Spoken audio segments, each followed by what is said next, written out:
like 6 water bottles a day. Now we're streaming. Which is not good for the Forget to environment, but oh recycle. well. We do actually recycle now. We didn't used to, but we actually prefer just using our purified water thing so that we don't have to keep buying these. I was gonna say, I don't remember the last time I drank Right. a water, like, from a water bottle. Yeah. Well, I have like a reusable one and like a Brita filter. Yeah, we have a. And I don't think it's Brita. We have like pure, something like that. Okay. but yeah. Also, like certain water bottles taste different. Like I can't stand Aquafina and Dasani. I don't Oh, really Dasani like tastes Zephyr, terrible. but I love Zephyr Hills. I like Fiji water, but there's some bad stuff about Fiji water, about their company, so I don't drink theirs. And it's expensive. And I'm like, it's water. Just collect rainwater in the gutter and then boil it and then just drink it out of the gutter. Actually, don't boil it. Just drink it out. Like, you know, when the gutter comes down, there's a drain. Just put a hose on it and then just... You want to get Funny, dead? some- That's how you get dead. it's fine. Since I'm rereading the first it's Hunger Games natural. right now, I just got past her scene where she's purifying the water. Like my mouth was dry as I was reading it. Like I'm not even kidding.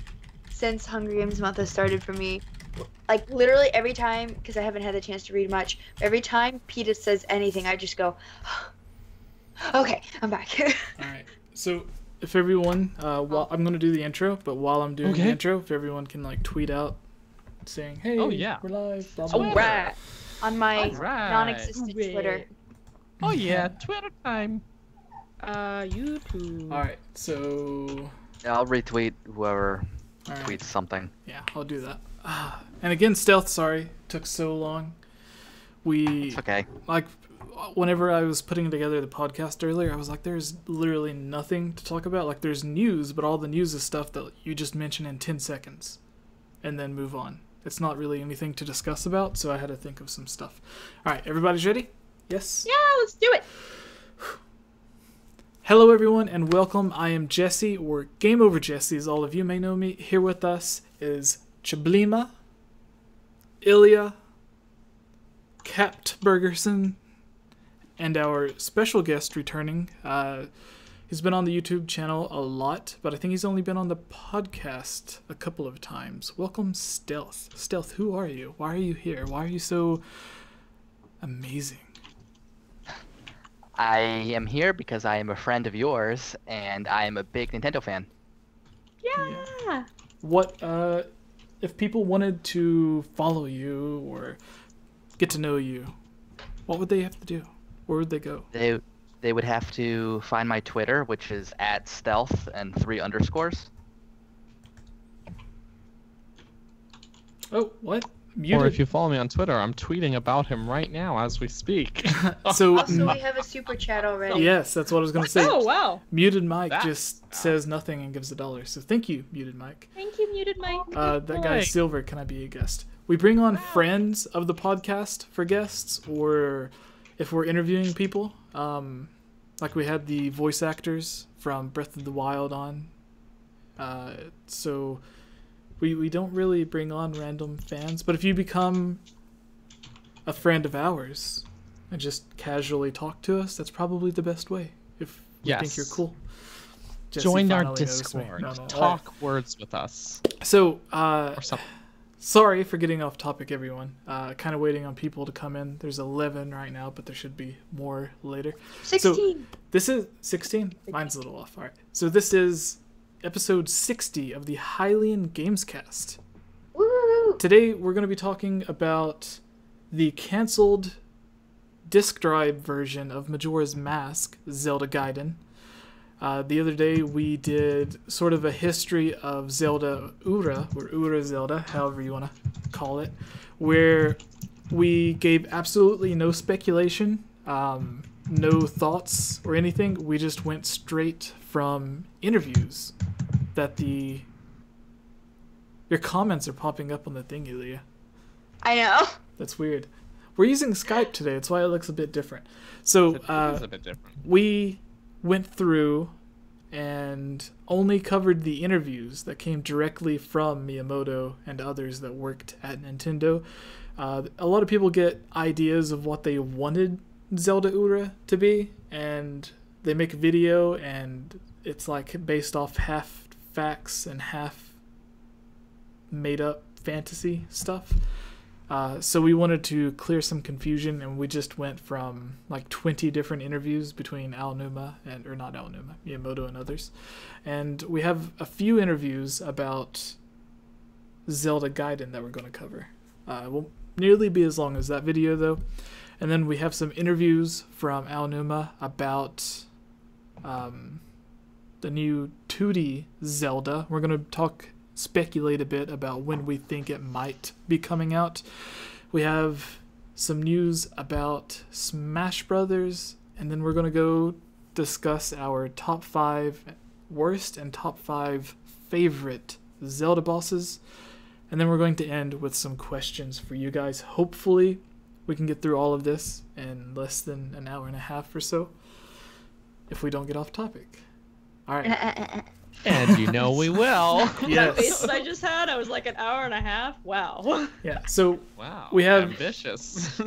a huge thank you to our Patreon supporters. We have Jacob, Michael, Elmer, Bootleg Boy, Gus, Justin, That One Pancake, Key of Time, 15, Monica, Casey, Link Use the Triforce, Megan, Lunarium, Robbie, Shadow to Us, Rusty, Lovable Christy, and a new Patreon that just joined the Discord a few days ago, Varsity Vortex. So thank you, Varsity Vortex. Also, cool name. Yes. I'm just saying. Daniel, would you like to take this first news story? It might crush some hopes Smash and dreams. Bros. Yes, sir. One. Yes, sir. Okay, get ready for the tears. So the website nintendosoup.com reports, I don't know how old this, it is 1 day ago. Not that old. But Nintendo Soup reports our good friend Masahiro Sakurai says manga characters absolutely not allowed to join Super Smash Bros. Ultimate. So the article goes on. Nintendo fans in Japan have dug out an interesting interview featuring Super Smash Bros. Creator Masahiro Sakurai. The interview released 10 years ago. In the official interview, Sakurai said it was impossible for manga characters to join the roster of the Super Smash Bros. Series. This comes after many requests were made by Japanese fans. 10 years after this comment was made, it seems Sakurai hasn't changed his stance, as he wants to keep Smash Bros. Strictly for video game characters. We'll leave you with the full translation, translated by nintendosoup.com, below. It is impossible for manga characters to join Super Smash Bros. While we can accept characters from other companies, we cannot under any circumstance take in anything and everything under the sky. That's because Super Smash Bros. Is a game that requires everyone's cooperation. End quote. Yeah. So, yes. And I would say, given Nintendo's history of kind of flip-flopping on things, no new 3DS. I mean, this is a quote from 10 years ago. For Smash 4, though, the thing is, like, I'd kind of take this with a grain of salt, because for Smash 4, Sakurai said Ridley would in no way be a Smash Bros. Fighter. And yet, he also said Villager would never be in Smash Bros. Before Brawl. And yet. Yeah. So, yeah. So my thoughts on this is, if Nintendo sees that enough fans want it, and there is an agreement between all the companies that own the property, and if it's guaranteed to make money, I think Nintendo will do it. Like, in my fan canon, in my own head canon on Smash Bros, there's a lot of people that were complaining, like, oh, why would they put the Piranha Plant in instead of giving us Sora or Waluigi or whoever? Why is the Piranha Plant there? In my head, I'm thinking, well, Nintendo knows people want Waluigi or Sora or all of these other people, Banjo. They know people will pay money for that. So instead of giving it to everyone for free, they give you this bonus character as a thank you for buying the game early. And then they know everyone wants Waluigi and these other characters, so they'll release them as DLC because they know it'll make more money. And I think that's why. I don't think it was necessarily that they wanted Piranha Plant in there more than the other characters, but they knew they could make a lot more money if they just released it as a bonus character. Not saying that Waluigi and Sora are going to be in there, just that's my idea, is giving this character as a bonus and then giving the characters that everyone is begging for as DLC. But Stealth, you're here. You're our special guest. You put out an interesting tweet the other day, basically saying it's sad for the fans of Goku in Smash, which is one of the characters that I really wanted, because playing what's the new game, the Jump Force game that's releasing next year? Oh yes, Jump Force. Yeah, I don't remember the full title. So it has a mix of like Dragon Ball Z and I think Naruto, and I think even a Yu-Gi-Oh character is in there. Yep, that's true. Yami, the one like the god or whoever it is that's inside the pyramid. No, it was the pharaoh. I forget the story. It's been so long. What was it? Do you know, Stealth? Was he the pharaoh? I think so. Yeah. So anyways, it's like a big collaboration of a bunch of people. It's like Jump Force's version of Smash Bros, where they get all of their characters in there. There's two, I think, Yusuke, and forgot the other one. There's another character that was like a bad guy from the tournament season of Yu Yu Hakusho. Yeah, and I'm very excited for that. But playing that and then playing like Dragon Ball Fighters, where these characters are originally from manga, but they are also in video games. And I think if it was a situation to where one company approached the other about it, and they were like guaranteed to make a lot of money for introducing the character, then I think they would do it. But I think it's a situation to where everything has to go perfectly in order for it to happen. If there's like a hiccup at all in the conversations, then I think they would just move on to another character. But Stealth, what are your thoughts on this? So in general, I agree. I don't think characters are necessarily impossible. But in certain manga situations, certain rights for certain series are owned and split between like 3 or 4 companies. So like there would be certain situations where some manga characters would probably literally be impossible.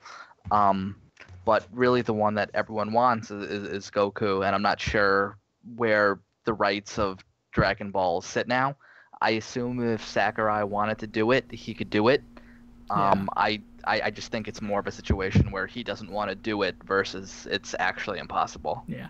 I think where the rumors, like everyone's always wanted their favorite characters in Smash Bros, but specifically for this version of Smash Brothers, and I think even the Wii U and 3DS versions, I think a lot of the rumors about Goku spurred from the fact that I believe Bandai Namco is developing Smash Bros, and they're the ones I believe that also worked on like Dragon Ball Fighters.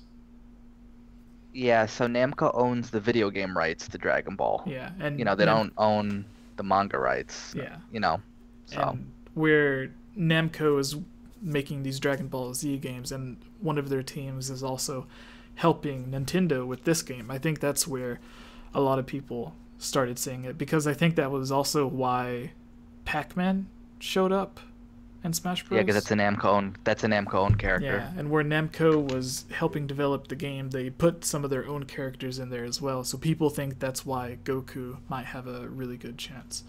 Interestingly enough, when we was at E3, everyone is a fan of, well, almost everyone's a fan of Banjo-Kazooie being in Smash Bros, but Greg Miller of Kinda Funny, we were watching the GameSpot live stage, and they were interviewing the person that was in charge of Xbox Live. Xbox guy, yeah. He was in charge of Xbox Live, and they asked him if he had played Smash for the Switch, and he said that he enjoyed it, and they asked him if he could put any Microsoft character into Smash Bros, who would it be?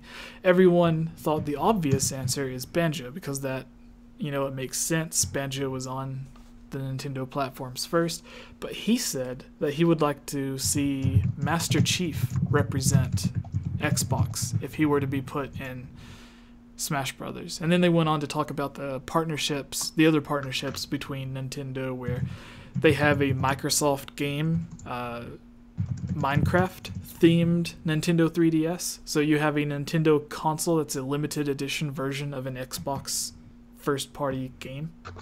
So there's a bunch of stuff there, and obviously there was all the tweets back and forth between Nintendo and Xbox whenever Fortnite came up and became an issue for PlayStation fans. Anyways, I'm getting off topic. Back to you, Stealth. How are you? I knew it would happen. Yes. Also, if anyone goes to type on the keyboard, if they could mute their mic before they start typing. Gotcha. Yeah. So, Stealth, do you have any final thoughts before we move on? In terms of the potential 5 DLC characters for Smash, I think it could pretty much be anybody. And, I wouldn't necessarily rule out an anime character. If there's enough demand for it, Sakurai could make it happen. Sony couldn't even get Cloud in their Sony All-Stars game on PS3 and Vita, and yet Sakurai was able to do that for Smash, so, you can work magic. That's Sakurai magic. And that's the thing, too, is this article, it cites a quote from 10 years ago. So much has changed in the Nintendo space in the last 10 years, especially when it comes to them playing nice with other companies. Yeah. Well, you also have all the quotes from Iwata, before he passed, saying that we'll Nintendo never enter the mobile market. Yeah, Nintendo will never make mobile games and stuff, and now it's one of their main focus. Because you can make lots of money from those free games. So, Tubes, Ilya, I don't think you guys said much about this before we move on to the next. I don't know anything about mangas. I don't really read anything, so it doesn't really apply to me.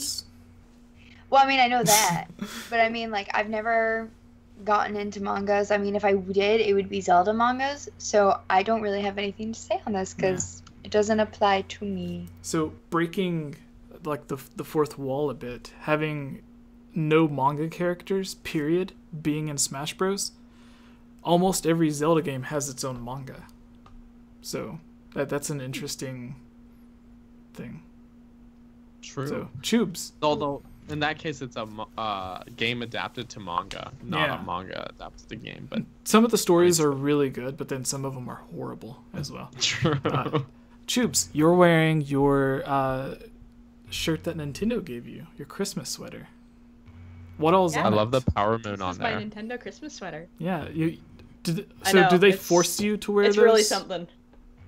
Do the Nintendo ninjas force you to wear that when you're working? My uniform. I have to wear it. You don't have a badge or anything that has your name on it? Do they give you a badge or something that has your name for people? No. The weird... Okay. No. So, you better be happy, because... I say that because I remember at this one convention, when they were first showing off the 3DS, they had them on, the representatives were there, and they had them on necklace, oh yeah, I remember that. Yeah. It was like a Velcro kind of vest situation. Yeah. Yeah, we don't have any name tags. I've seen a couple of other reps that actually have name tags, but I think that's just kind of they have their lanyard and then a bunch of pins on it. Sometimes they'll pop a name tag on it, but that's about it. So they had nice lanyard, Jesse. Yeah, this is my E3 thing that I got signed by all my favorite people at IGN, because I love some of the people. I had a really great conversation with Pierre Snyder, so that was really fun. Good times. Yeah, they're all great. But they had them wearing lanyards like this that had a bungee thing on it, like a little tiny rubber rope that stretched out, kind of like a dog leash. And they would wear these, and they would have the Nintendo 3DSs like key locked to their lanyards. So whenever you would go to test them out, instead of them like being tied down to a desk or a kiosk, they would just be hanging there. So you'd have to stand like 6 inches away from the person playing the 3DS with them like right in your face.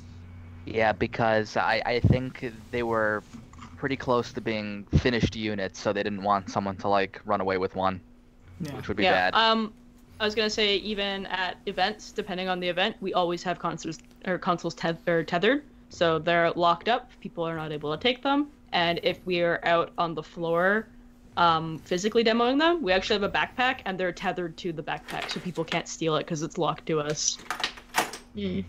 Until you get kidnapped. Yeah. Yeah, they'd have to take the person.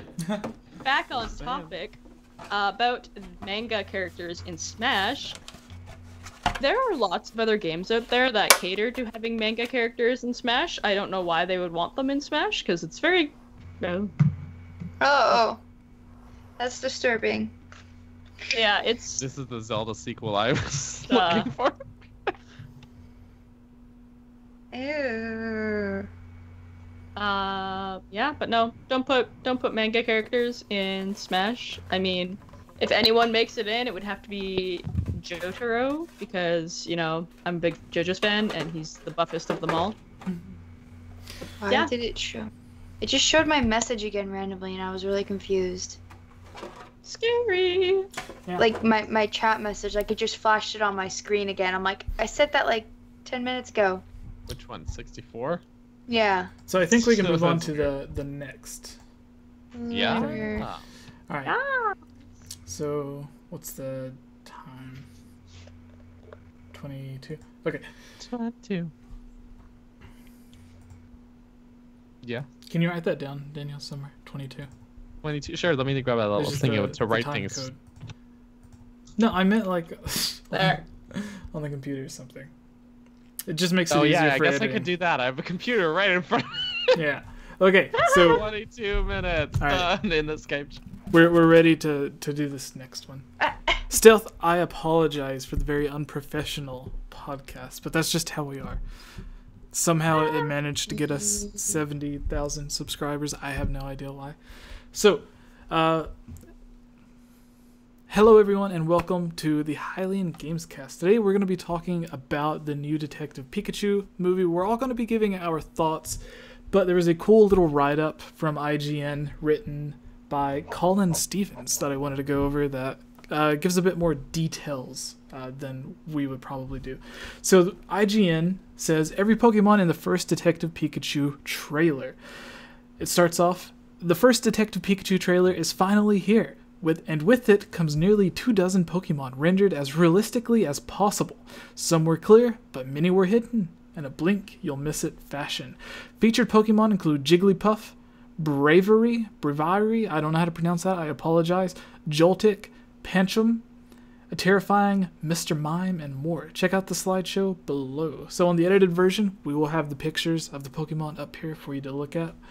It continues, the trailer also had various nods to Pokemon that weren't actually shown in full, including signs with Victini, Wooper, Petilil, and more. There will also be multiple posters showing off both regular and legendary Pokemon like Rayquaza, Reshiram, Zekrom. Again, I apologize, I don't know how to pronounce some of these newer Pokemon. You're actually doing a better job than you think you are. Yeah, thank you.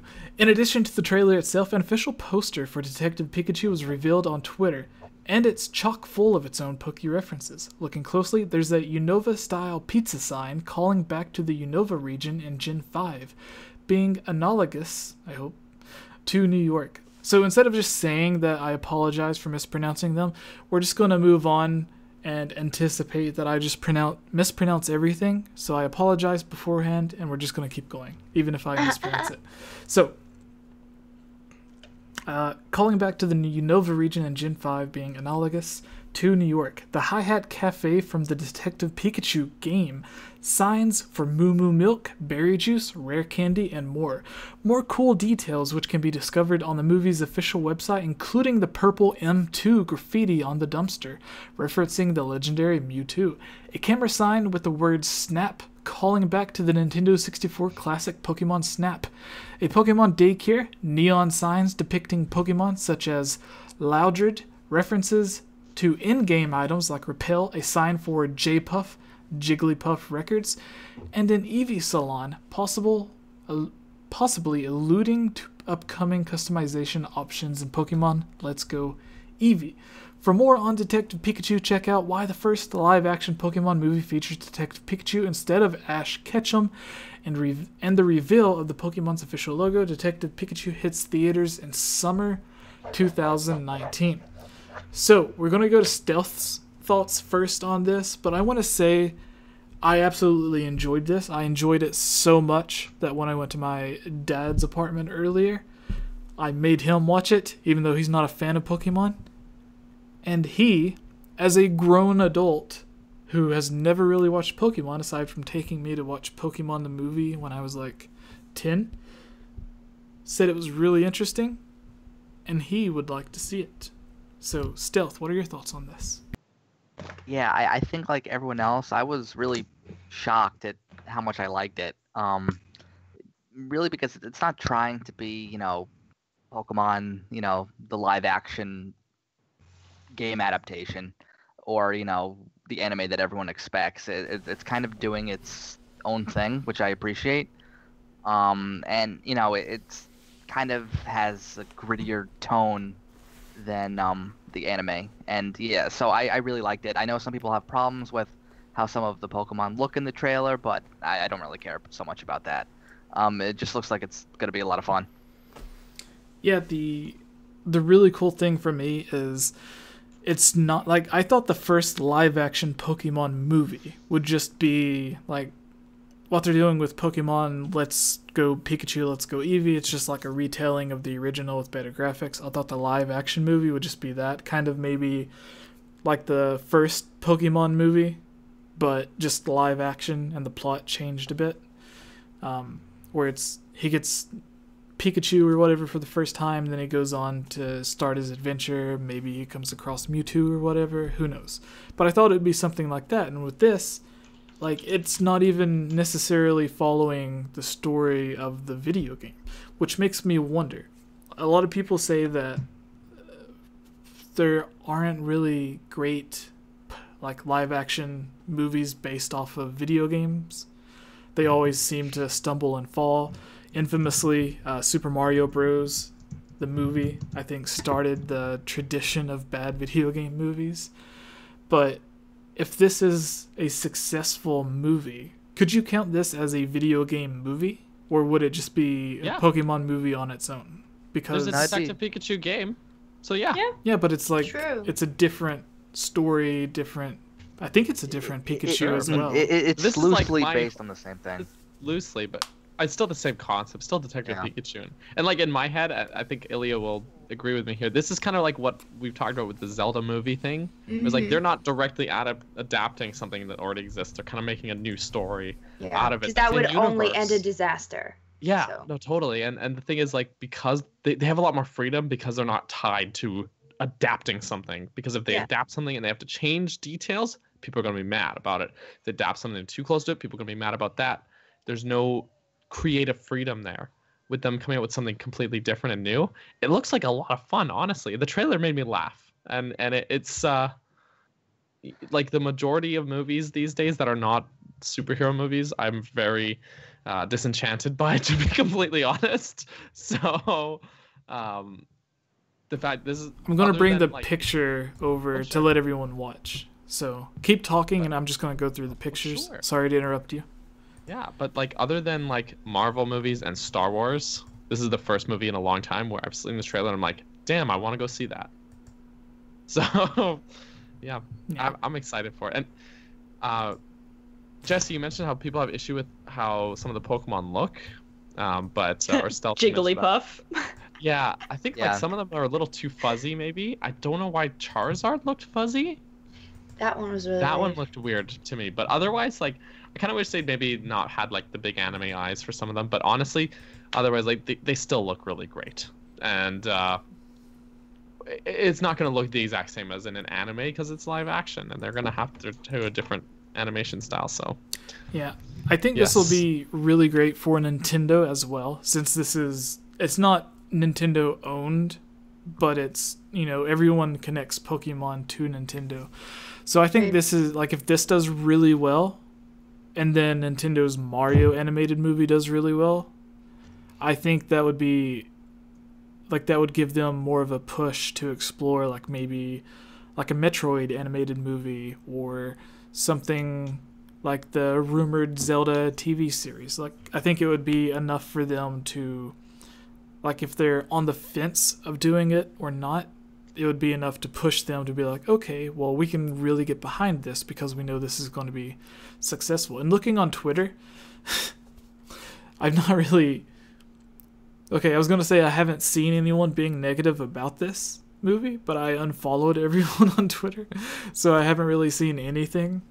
But for the people that I do follow, everyone seems to be really excited about this. Like, going through the pictures, you can see all of the hidden Pokemon. Like, there's Charmander, a lot of Bulbasaur, like so many Pokemon that I don't even know who they are because they're newer Pokemon.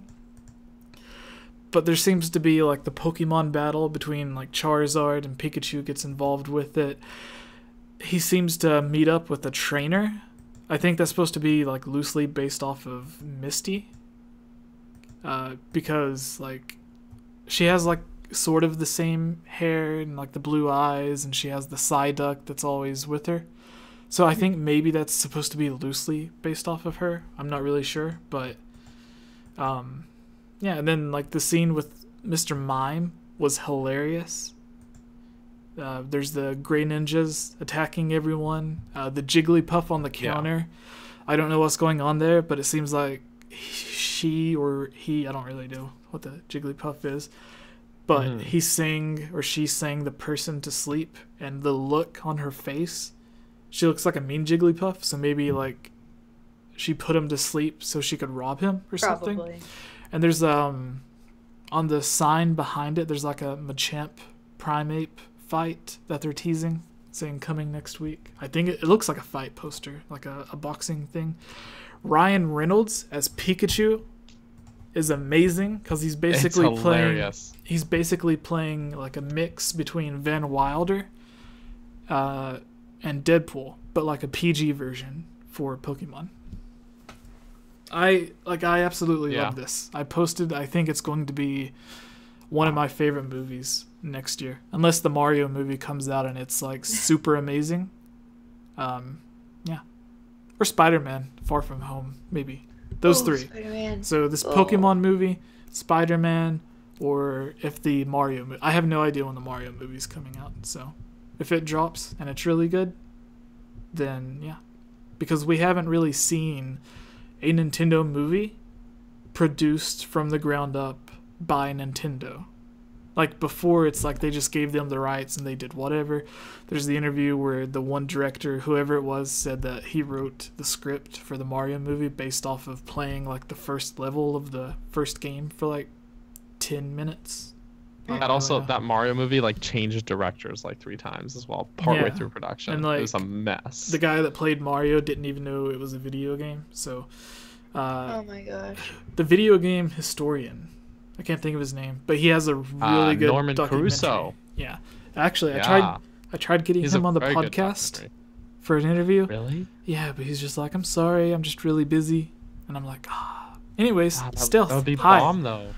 Sorry. Are you a fan of Mr. Reynolds playing Pikachu? What were your thoughts on that? Because that's a big thing. Is like his voice when he talks like kind of deep and he's talking really low. I don't think that matches, but in the thing where he gets really excited and he's talking high pitched, I think that more matches Pikachu. And then they have the actual voice actor for Pikachu come in during the one scene saying Pika Pika. So anyways, that was really funny. Yeah. Honestly, that scene made me laugh. So I'm blabbering. I'm sorry again. Stealth, what's up? Hi. You're looking good.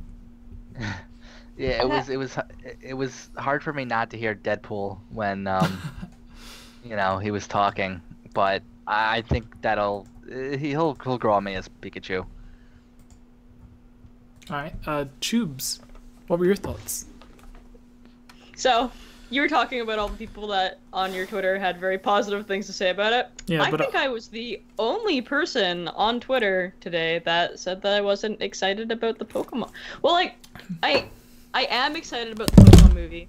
Oh my God, Jesse! Kayla. Like, It's Look okay. to If I your had been right. on Twitter, I would have made it too. That's Look right. to your right, Kayla. Yeah, yeah. See the door? Go. how'd you know my door was there? I can see it! Yeah, it's right there. It's right there!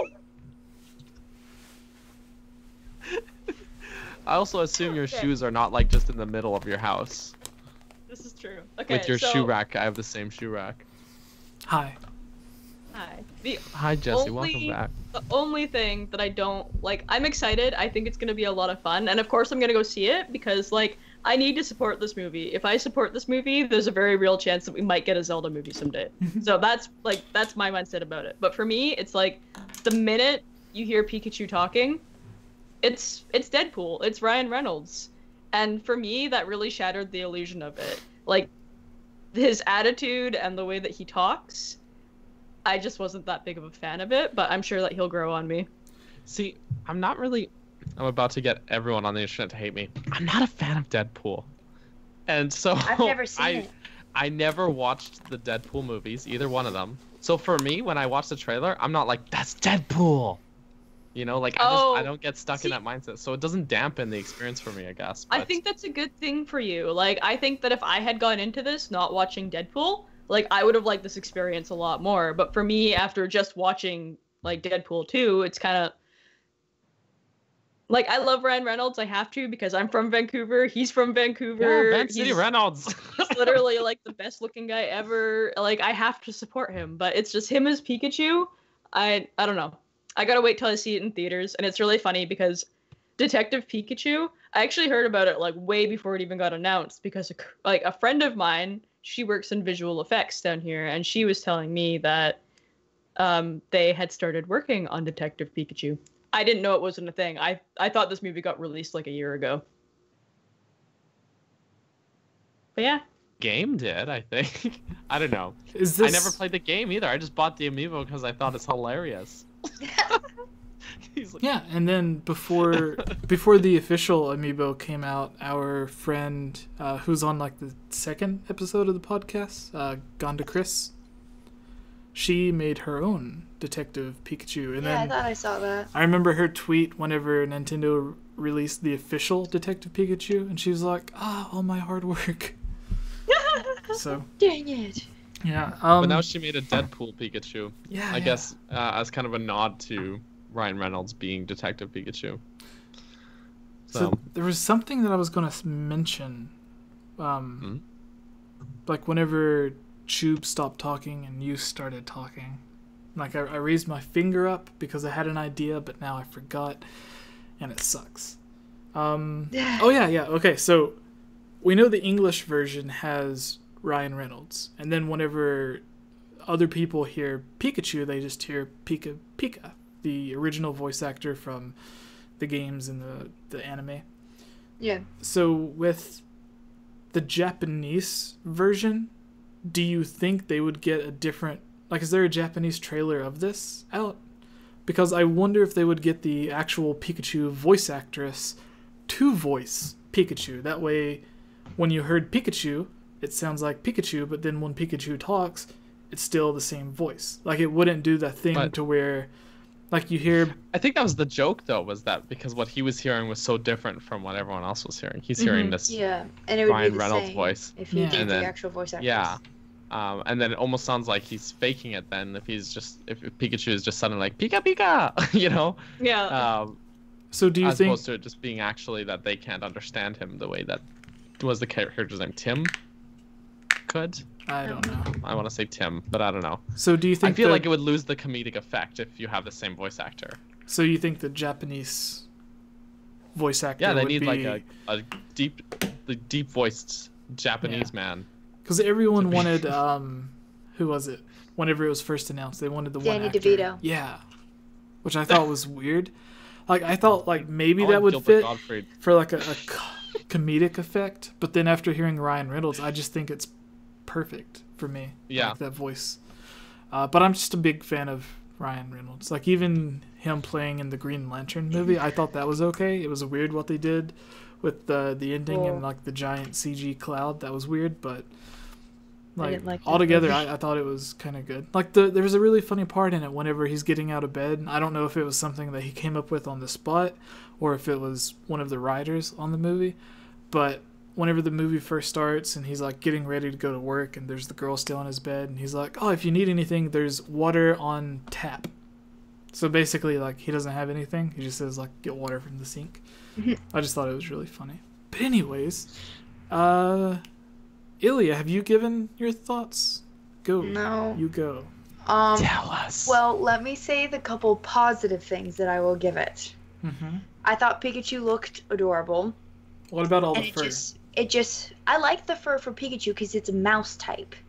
The other ones, I didn't really care for how they looked. Like, I agree with you, Daniel. Like, Charizard should be, like, scaly or something, or at least smooth. Yeah, he's like a lizard thing. Yeah, he evolves from a lizard thing, like Some of salamander. the chat said, like, he's not a dragon type, but I'm like, yeah, but not every animal has fur. There are, like, lizards and stuff there are IRL. Not textures. dragons. Wait, who's not a dragon type? Charizard. But, like, I mean, you wouldn't make Rhyhorn furry. No. You'd want to make it like a rhino. But anyway, I thought Pikachu looked adorable, and it just fed into my always wanting a Pikachu, but I have no interest in seeing this movie. And, I mean, if someone has it on DVD later on and has me watch it, sure, but this is not something I would pay money for.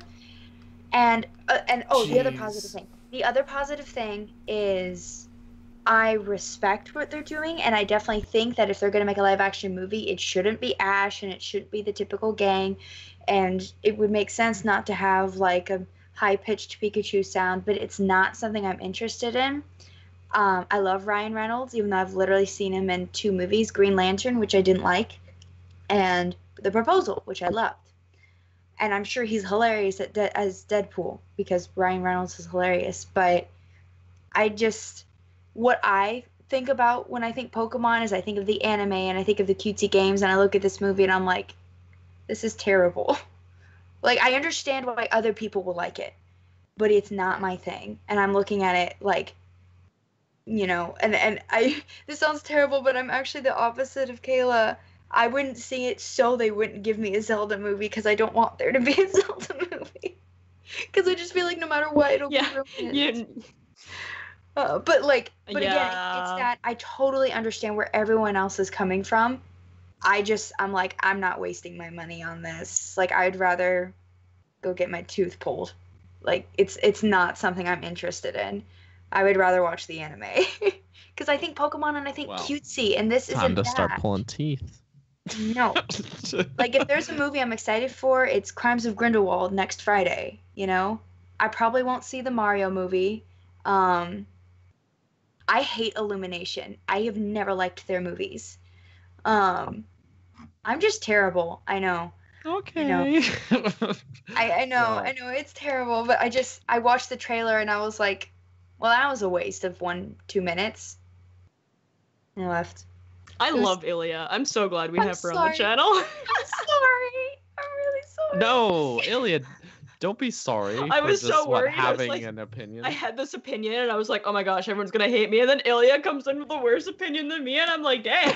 Oh no! When you said, like, you know, we were mentioning the Twitter thing, and when Jesse got up and left, I was like, oh, if I still had a Twitter, no, trust me, I would have been the one going, what the crap was that? Can we just not have this happen? Because when I saw the trailer for Detective Pikachu, like the game, I was like, who came up with this and thought this was good? It's hilarious, though. Stupid. That's the point of it. I feel okay, but as someone who's very much a casual Pokemon fan, like, I'm not like super into it.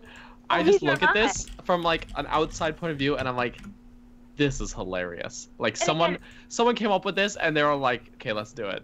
Like, and again, that's like, the thing. And I mean, I have a video that'll come out in January about that has to do with like Pokemon and stuff, like Let's Go Pikachu and Let's Go Eevee. But anyway, but it's like I said, I totally understand where everyone else is coming from, but my opinion is I'm not going to waste my time with this. This is not something I have any interest in. To me, it looks like they're trying to be different and they're trying to be funny, and I don't like, which maybe for some people it's successful trying. But for me, I'm like, yeah, I just see people saying, this is a moneymaker. Good. So, yeah, I went on long enough about how much I don't like it. So everyone can hate me now, and it's fine in the chat. No, we've got all angles here now. So I think Game Freak, like they're planning this amazingly well. Can you guys hear me? Yeah. Okay, I couldn't hear anything.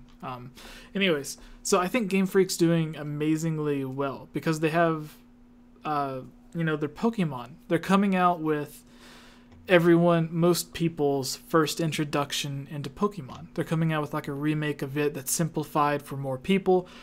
Yeah. They're starting to push Pokemon Go even more. So this next Pokemon game comes out in like a week. And same day as Crimes of Grindelwald. Yeah, and everyone's going to be, like, everyone will play that. There's still tons of people that casually play Pokemon Go. And they're building up all of these fans that were older fans. And then they're going to be releasing this movie that's a live-action movie. So people that would normally be like, I used to watch Pokemon, but I don't want to go to the theater and watch a cartoon. With this being a live-action movie, I think it'll be more of a push for the older people to go and watch it. Because it's not a cartoon. It's live action. So that'll get the people that, for some reason, like, they don't want to be, like, looking like a childish or nerdy or whatever because they're watching a cartoon. So getting those people to go to the movies, and then 6 months after that, Nintendo's going to have their next Pokemon game, assuming that it does get launched around the holiday season of 2019.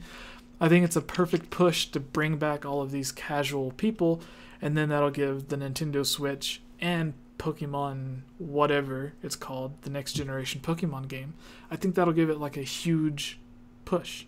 And I think before then, we'll even possibly have another game that is somewhat like Pokemon. Like they always have like the Pokemon Mystery Dungeon or Pokemon Quest came out on the Switch. That was a free thing. Yeah, so I think enjoyed that. Yeah, I think they'll even have like another spin-off side game like that. Like on the Wii U, they had it was horrible. It was like the Pokemon toys that you'd play as. Pokemon Rumble. Oh, the pre-amiibos, the Pokemon Rumble. Yeah, like that was horrible. So anyways, Ilya, we had a few questions on some of our videos about you. People were complaining because they would go to the description to follow everyone. They'd follow me and Tubes and Daniel, but then they'd click yours and it wouldn't. There's nothing there. So because I don't have a Twitter. Would you like to explain, or would you just leave it at that? You don't have a Twitter. They can follow you on Instagram though, right? Yeah, that's usually what I plug is Instagram. But yeah, I don't have a Twitter. I just don't like. I don't know. I find it to be a really toxic place, like kind of like Facebook. And this is a personal thing. Like this is not like, oh, I'm so personal. This doesn't bother other people, but for me, because I hate that Twitter shows what people like. It's one thing if you show what they retweet because they mean for that to be shown. But I feel bad when I see people that I am friends with and I see them liking things that are maybe political or religious or anti-religious that I disagree with, that it starts changing my view of them without having a real conversation with them and understanding where they're coming from that. And it just messes with my head. And I'm like, I don't want to view my friends in this way when I haven't been able to sit down and have a legit conversation on why they think that way. And I wonder, do people think the same thing about me when I like a bunch of stuff that's very different from other people? And I know my views are very different. So I was like, this is not a good place. It's going to mess with my view of my friendships, and I don't want that. And so I got rid of it, and I don't like it. So, yeah. And also kind of touching on what you said to kind of help people understand where I'm coming on with the movie. I assume how I view the movie is probably how a lot of people view the Let's Go Pikachu and Eevee games, which is something I am excited for, which I have a video coming up about that again in January, where I explain like, I know most people want like a main game, but for someone like me, this is great. So like what you were saying, for other people, this might be a great thing for them. But so I do understand both sides of it. Yeah. I just don't like it. So for now on, instead of having your Twitter there, because I just put that there in case in the future you ever go back to Twitter, it'll still be there and I won't have to change it.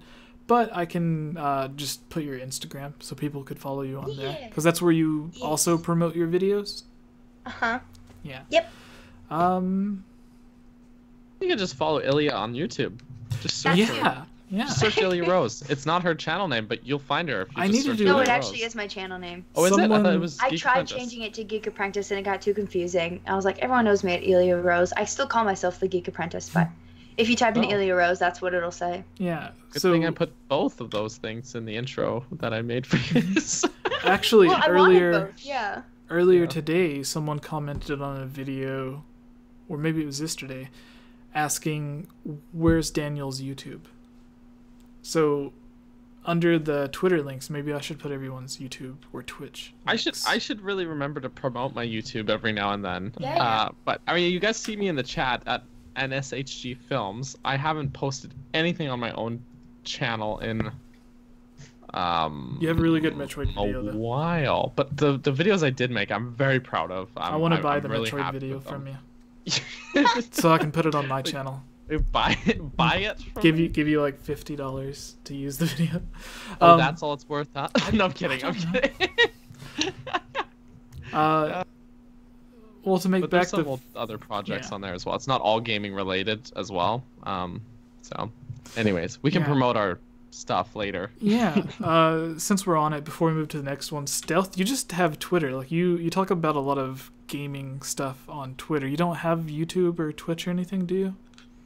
No, I've been giving serious thought to starting a YouTube channel and starting to stream on Twitch. I just need the motivation to do it. Yeah. I see other people doing it and I'm very envious of it.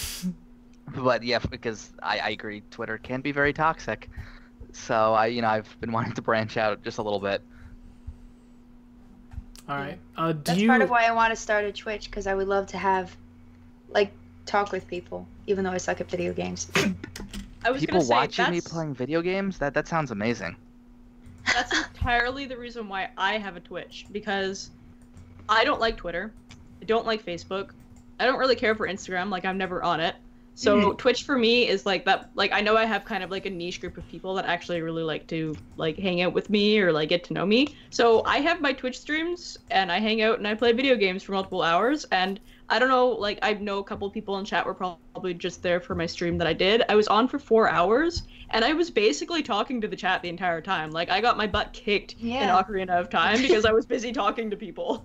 And it's like that's why I do Twitch, because I have fun talking to you guys. And it's fun. I don't get to talk as personally with you when I'm doing podcasts. It is fun, and we can share each other's pain. You learned a lot about video me games. in the chat on this last stream, Kayla. Yeah. All right. Talking about tattoos I would get. Things like that. All right. So I have questions. So Jesse, we can move on to the next topic. Yeah. So, Alright. hold on. good, because the next one people are asking about Are in they? the chat, or they were earlier at least. Zelda Gaiden. Yeah, people Alright. want to know what the heck we're talking about. This will be a quick one. All right.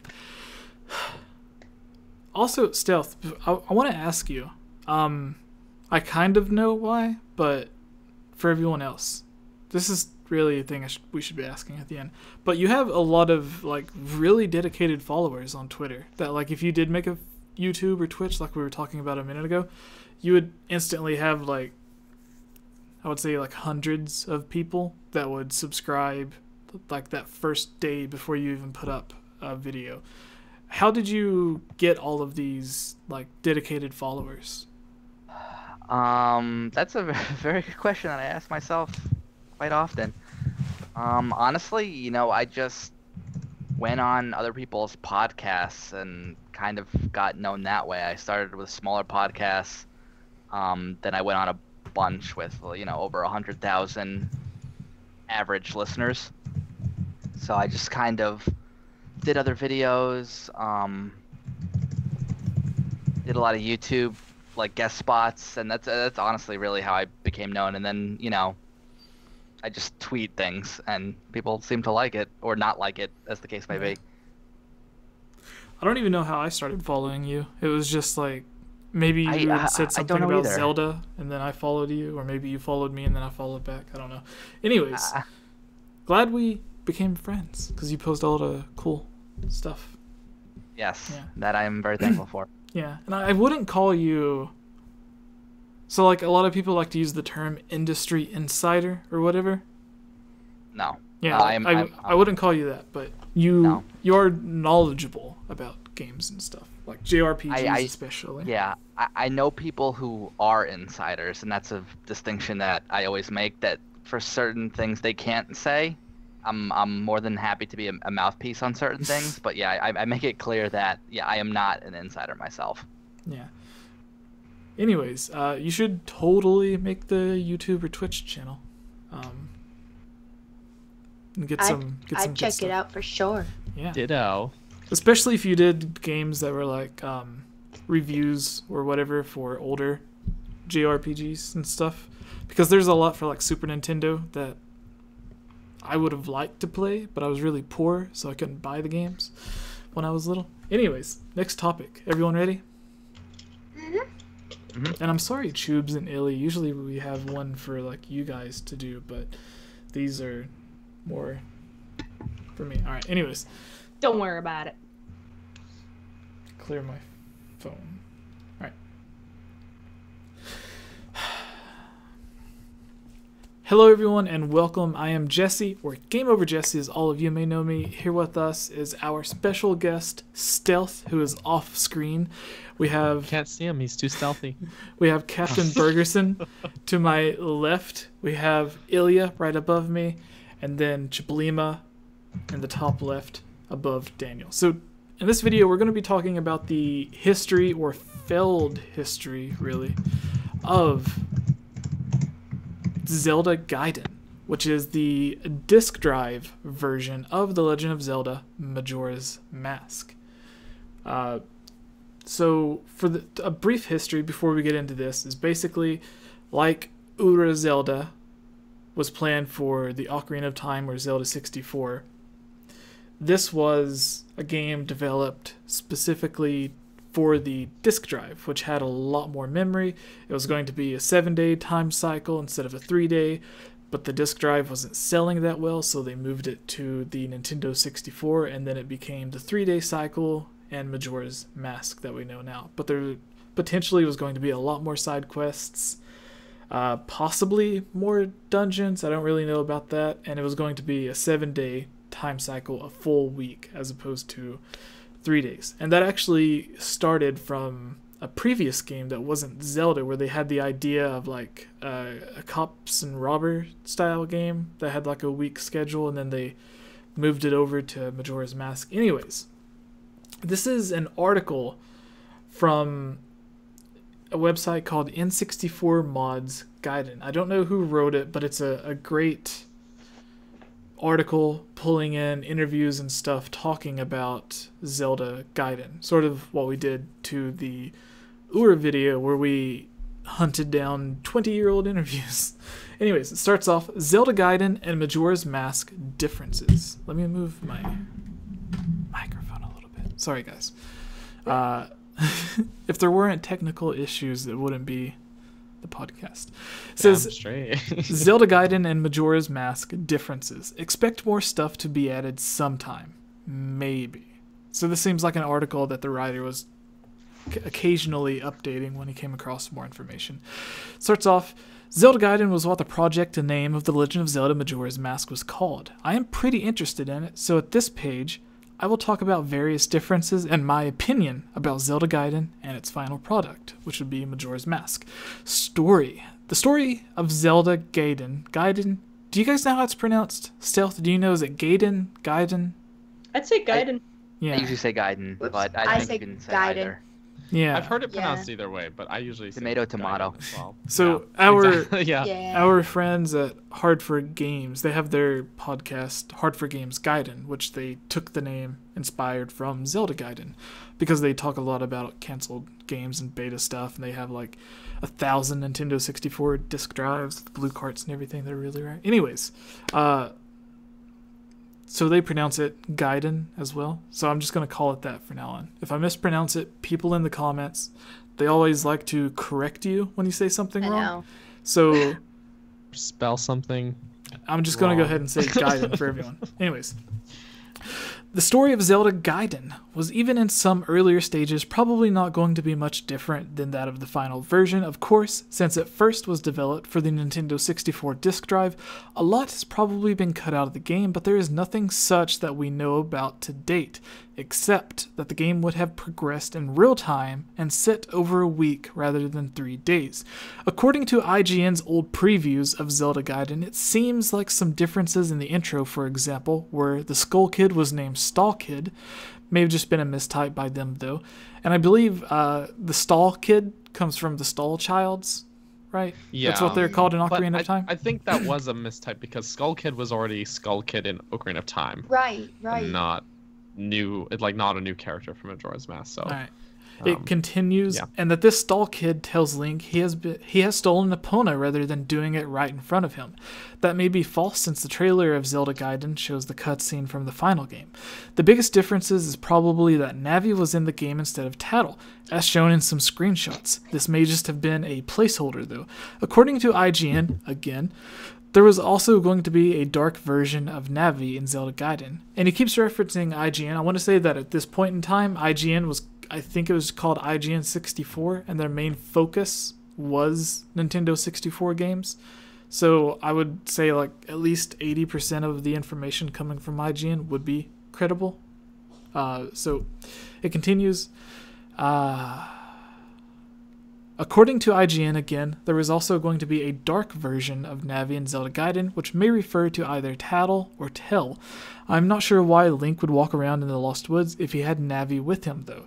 There's also a quite known interview with Miyamoto where he stated that there would be a Jabu Jabu fishing game, which could prevent the moon from falling.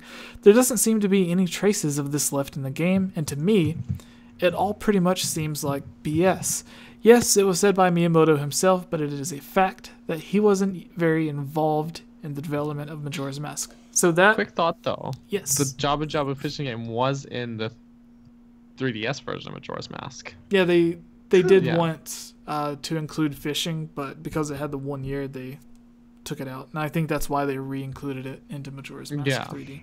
Just an idea they couldn't fit in initially, and they were able to do it in the end. So. Yeah. Maybe it was like something where there wasn't enough memory on the cart to do it, because the storage on the cart was a lot less. Anyways, it says, the biggest differences of the gameplay between Zelda Gaiden and Majora's Mask is probably that it originally was going to have 7 days instead of 3, and that the game would progress in real time. In an interview, Miyamoto said that there was... I guess that's a typo. There was a merchant who was selling time. That may indicate that the Song of Time was not originally going to warp Link back in time, and that the player had to buy time to be crushed by the moon. So I think this refers to, there's probably a character or someone in the game that you could pay, and maybe they would slow down time or speed it up, and then that was changed to songs that you'd play on the Song of Time, or you could play it backwards or sped up. So That's you could... interesting, though. The way it was implemented using the Ocarina seems like such a more logical way to do it, based on the fact that the last game that they made so heavily featured the instrument and the music, warping and everything, and all the different songs. I can't imagine like what kind of weird explaining you'd have to do in game to have someone you could buy time from. It could have been someone related to the goddess of time that's mentioned in the game, because when Zelda teaches you the Song of Time, she says she says something about the goddess of time helping you out. So in my mind, when you play the Song of Time, it isn't necessarily the ocarina that's taking you back and forth through time. It's the goddess of time basically like grabbing you and pulling you back to the beginning Right. or something. Like it's. See, I always thought it was kind of a combination of both. Like the song had special powers, but the instrument as well had a Yeah. connection as well. But I don't know. In this version, I think we'll get to it later, but he had the fairy ocarina that Saria gives you, not the Ocarina of Time. Anyways, items. The items in Zelda Gaiden seems to have gone through rather big changes. Here are most of the unused items. The most famous of which I believe this one got just changed into the Fierce Deity Link, is the Adult's Mask. The most popular unused item from Zelda Gaiden is probably the Adult's Mask. An unused mask which probably was used to turn Link into an adult. It can be discussed what function Adult Link was going to have in the game, since young Link now could use most of the items that he could not in Ocarina of Time. I think that Adult Link just was going to work as a stronger version of young Link, much like Fierce Deity Link, using the Big Goron sword and thus dealing more damage.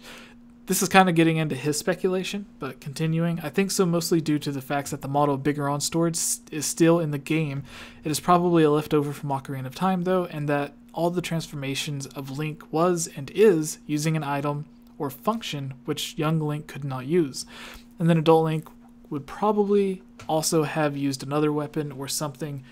He could also have been using one-handed weapons and a shield, but I cannot find any reason for why he would do that. And another theory I have is that he actually would have the same function as in Ocarina of Time, being able to use certain items that young Link could not, for example. So yeah, I think this was just something maybe in the original version. They had the weapon set similar to Ocarina of Time, where you had to be an adult to use the bow and arrow. So maybe you had, like, if you wanted to use it, you had to turn into an adult. Maybe there's certain blocks that you'd have to push as an adult, but then you'd be able to push them as Big Goron as well. Yeah. But then maybe they were like, but what's the point of just switching back and forth at this point? Like, it's only a grown up, and then they just decided to scrap it. But what's interesting is that in that icon, like, the bow is also equipped, which is not the bow from Majora's Mask. It's the same icon as in Ocarina of Time. Interesting. This may have been just a placeholder, but if at that time Adult Link was meant to use the items that young Link couldn't, the bow is like the first item that is like that distinction in Ocarina of Time, right? So yeah, still, it's interesting. Do you have any thoughts on this so far, since we're halfway through it? Like, you were aware of Zelda Gaiden before, weren't you? I'm sure you've researched it, Stealth. Oh, actually, I was fairly new to it. I didn't realize there was the canceled version of it. Oh yeah. But yeah, like, I'm always shocked in terms of like Majora's Mask, how he was, was tasked to creating this game in 1 year, and just how well it turned out, and he specifically called it a side game because, like, at that time people were crazy for Ocarina of Time. And like calling anything a sequel, like a direct sequel to that, would have come off very badly. So he made sure it was called a Gaiden, especially since it came out so soon after. Because usually, like, A Link to the Past to Ocarina of Time, that was a really long wait. So, and it's not really fashionable now to call games Gaiden or side games. They just give it a different title and say, oh, it's in the same. They don't specifically call it Triforce side Heroes. Game. Yeah. Yeah, it's very interesting. I think one of the really interesting things about it is everyone talks about, like, oh, this game's being rushed, it wasn't good, or like, this game sucks, this was missing because it was rushed. But then with Majora's Mask, the entire purpose of it was to be rushed, and it's one of everyone's favorite game, or not everyone's, but like if you talk to a Zelda fan, it's always at the top of their list. So the fact that the reason this game exists is because it was rushed is very interesting. Because Miyamoto and everyone has a lot of quotes like, a rushed game could... I forgot what the quote was. Do you remember, Daniel? It was something like... something about it, like a delayed game. A delayed game may be good. A rushed game will end up being bad forever, something like that. Yeah. But I think Miyamoto's even kind of gone back on that statement, being like, that was kind of taken out of context. But what I mean is it's... sometimes we delay things because we want them to be good, basically. Yeah. But people love that quote, even though I think it's kind of And misleading. Another weird, the fact that Zelda Gaiden even existed at one point is really strange because, so we talked about Ura Zelda a few days ago when we had like, Illy and Daniel wasn't here. I would have liked Daniel to be on it, but he was busy. So anyways, we talked about how Ura Zelda, it began, like we went through all of the interviews. There was like 20 or 30 interviews that we went through. And Ura Zelda began as just a disc drive game. Similar to the original Legend of Zelda, it began as a Famicom disc drive game. And then it was moved to the NES cartridge, and then it was that version was made into the Famicom cartridge. But it originally released as a disc. And it's the release of Ocarina of Time, I believe, was going to resemble that, where they had planned it to just release on the disc drive. Like, the big game for the Nintendo 64 base model would have been Super Mario 64, and then the big game for the disc drive would have been Zelda 64. But then they seen that it wasn't selling well, so they moved production to the cartridge, and they were going to release all the stuff that they had cut out from the disc drive game as the Ura expansion. But then there's interviews where Miyamoto talks about how like 6 months or so before the game released, they ended up like delaying the game, and they had changed like the entire story of it. And I think that's when it changed from Zelda 64 with the Ura expansion to just the Ocarina of Time that we have now. And then the Ura expansion was changed to what we have as Master Quest. So it went from a disc drive game to a cartridge game that had a disc drive expansion. And then because the disc drive wasn't selling well, they ended up canceling the expansion to it as well and changing the whole story. So if they had to basically rework what Ocarina of Time was because the 64 disc drive wasn't selling well, why would they begin production of their next Zelda game using the disc drive? Like, if they know the disc drive isn't selling well and they had to cancel games on it, why begin production on the disc drive again? That's really strange to me. Do you guys have any thoughts on that, Stealth?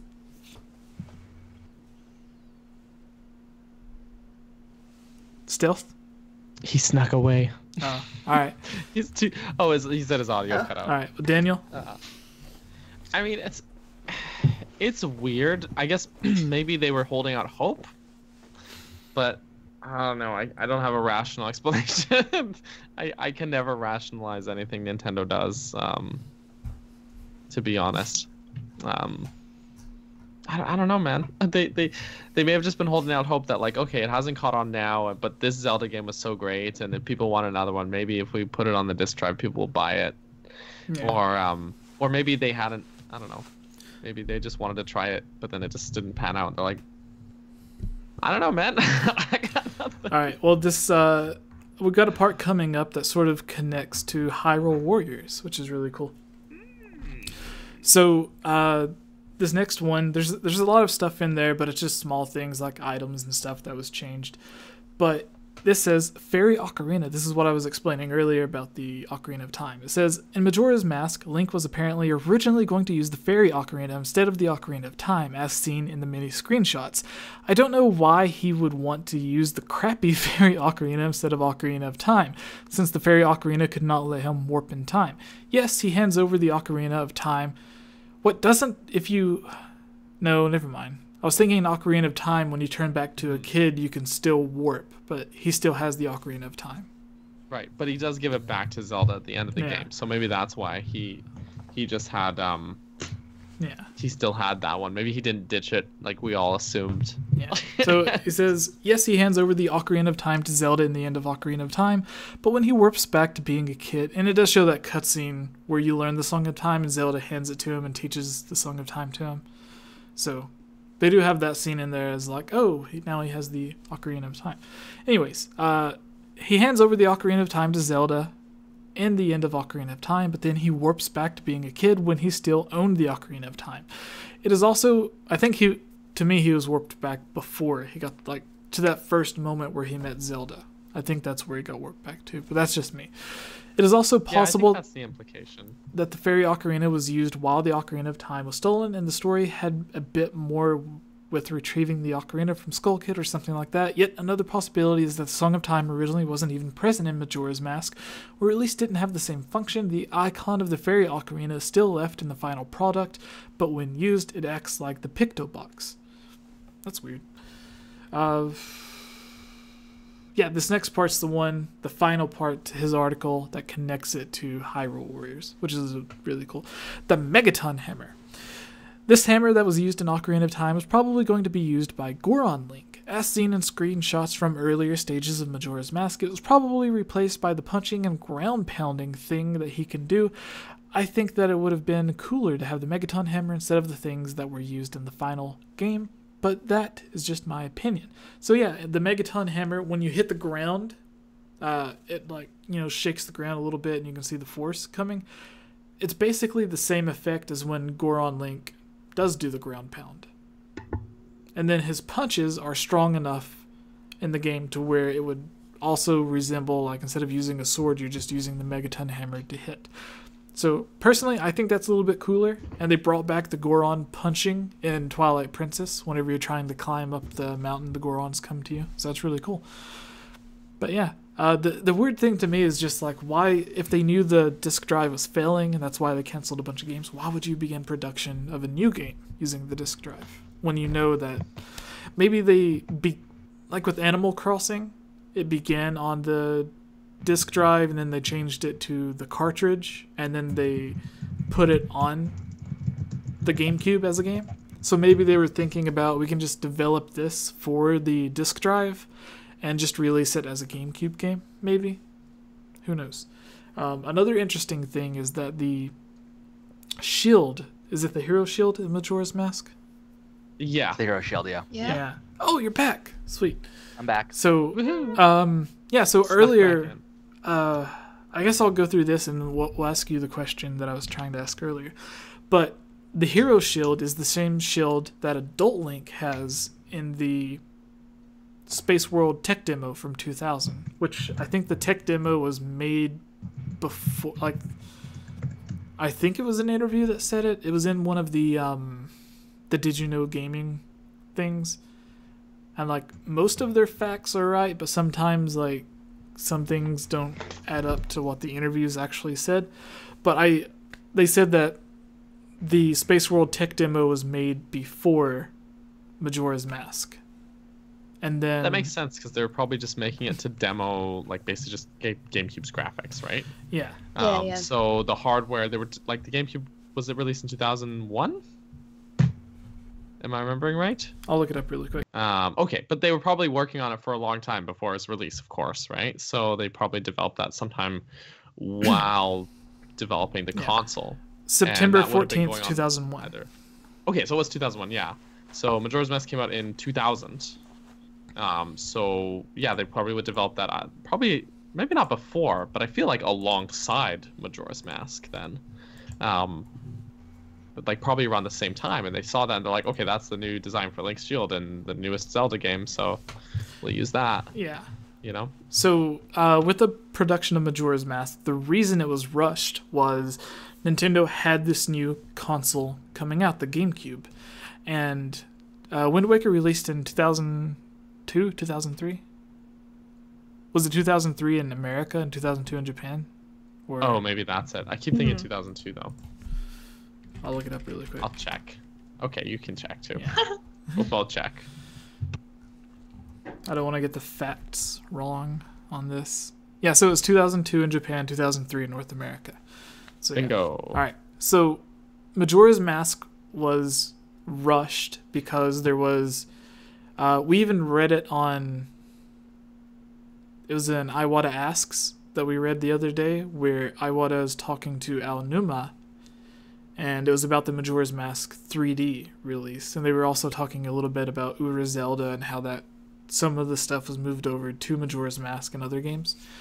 But he said that there was sort of an argument, in their words, like I imagine it was like a playful argument or whatever, because I can't imagine Miyamoto and Aonuma like shouting at each other. But Miyamoto wanted to move on to the next console and create like a Zelda game that wouldn't be possible on the Nintendo 64, because with the GameCube you're allowed to do a lot more. One of the things that Miyamoto referred to that you could do on the GameCube that wasn't possible on the Nintendo 64 is really simple. He wanted to be able to have sword combat while riding Epona. But with the Nintendo 64, he wasn't able to, for some reason, technical issues, it wouldn't allow Link to swing his sword while riding on Epona. So, whenever Twilight Princess came, that was a big focus in Twilight Princess. Like in the first trailer, it shows the horse combat.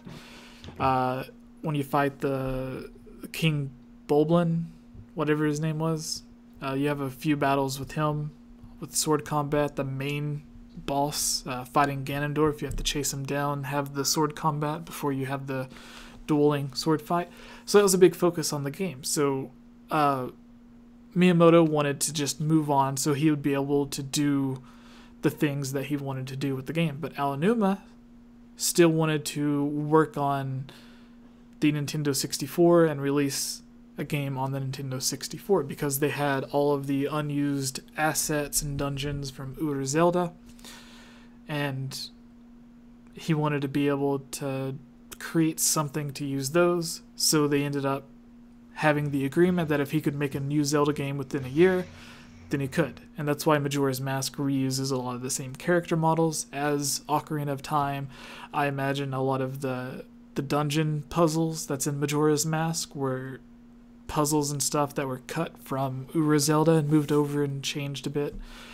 Like famously, the Ice Cavern was shortened to a mini dungeon when everyone thought it was supposed to be like a full-fledged ice dungeon. And theoretically, beating that boss would be how you unthawed Zora's Domain, but that was cut out. But that's just speculation. So it could be that, you know, the Ice Caverns dungeon was just moved over to the Snowhead Temple, or whatever it's called in Majora's Mask, and the puzzles were changed around a bit to work with Goron Link.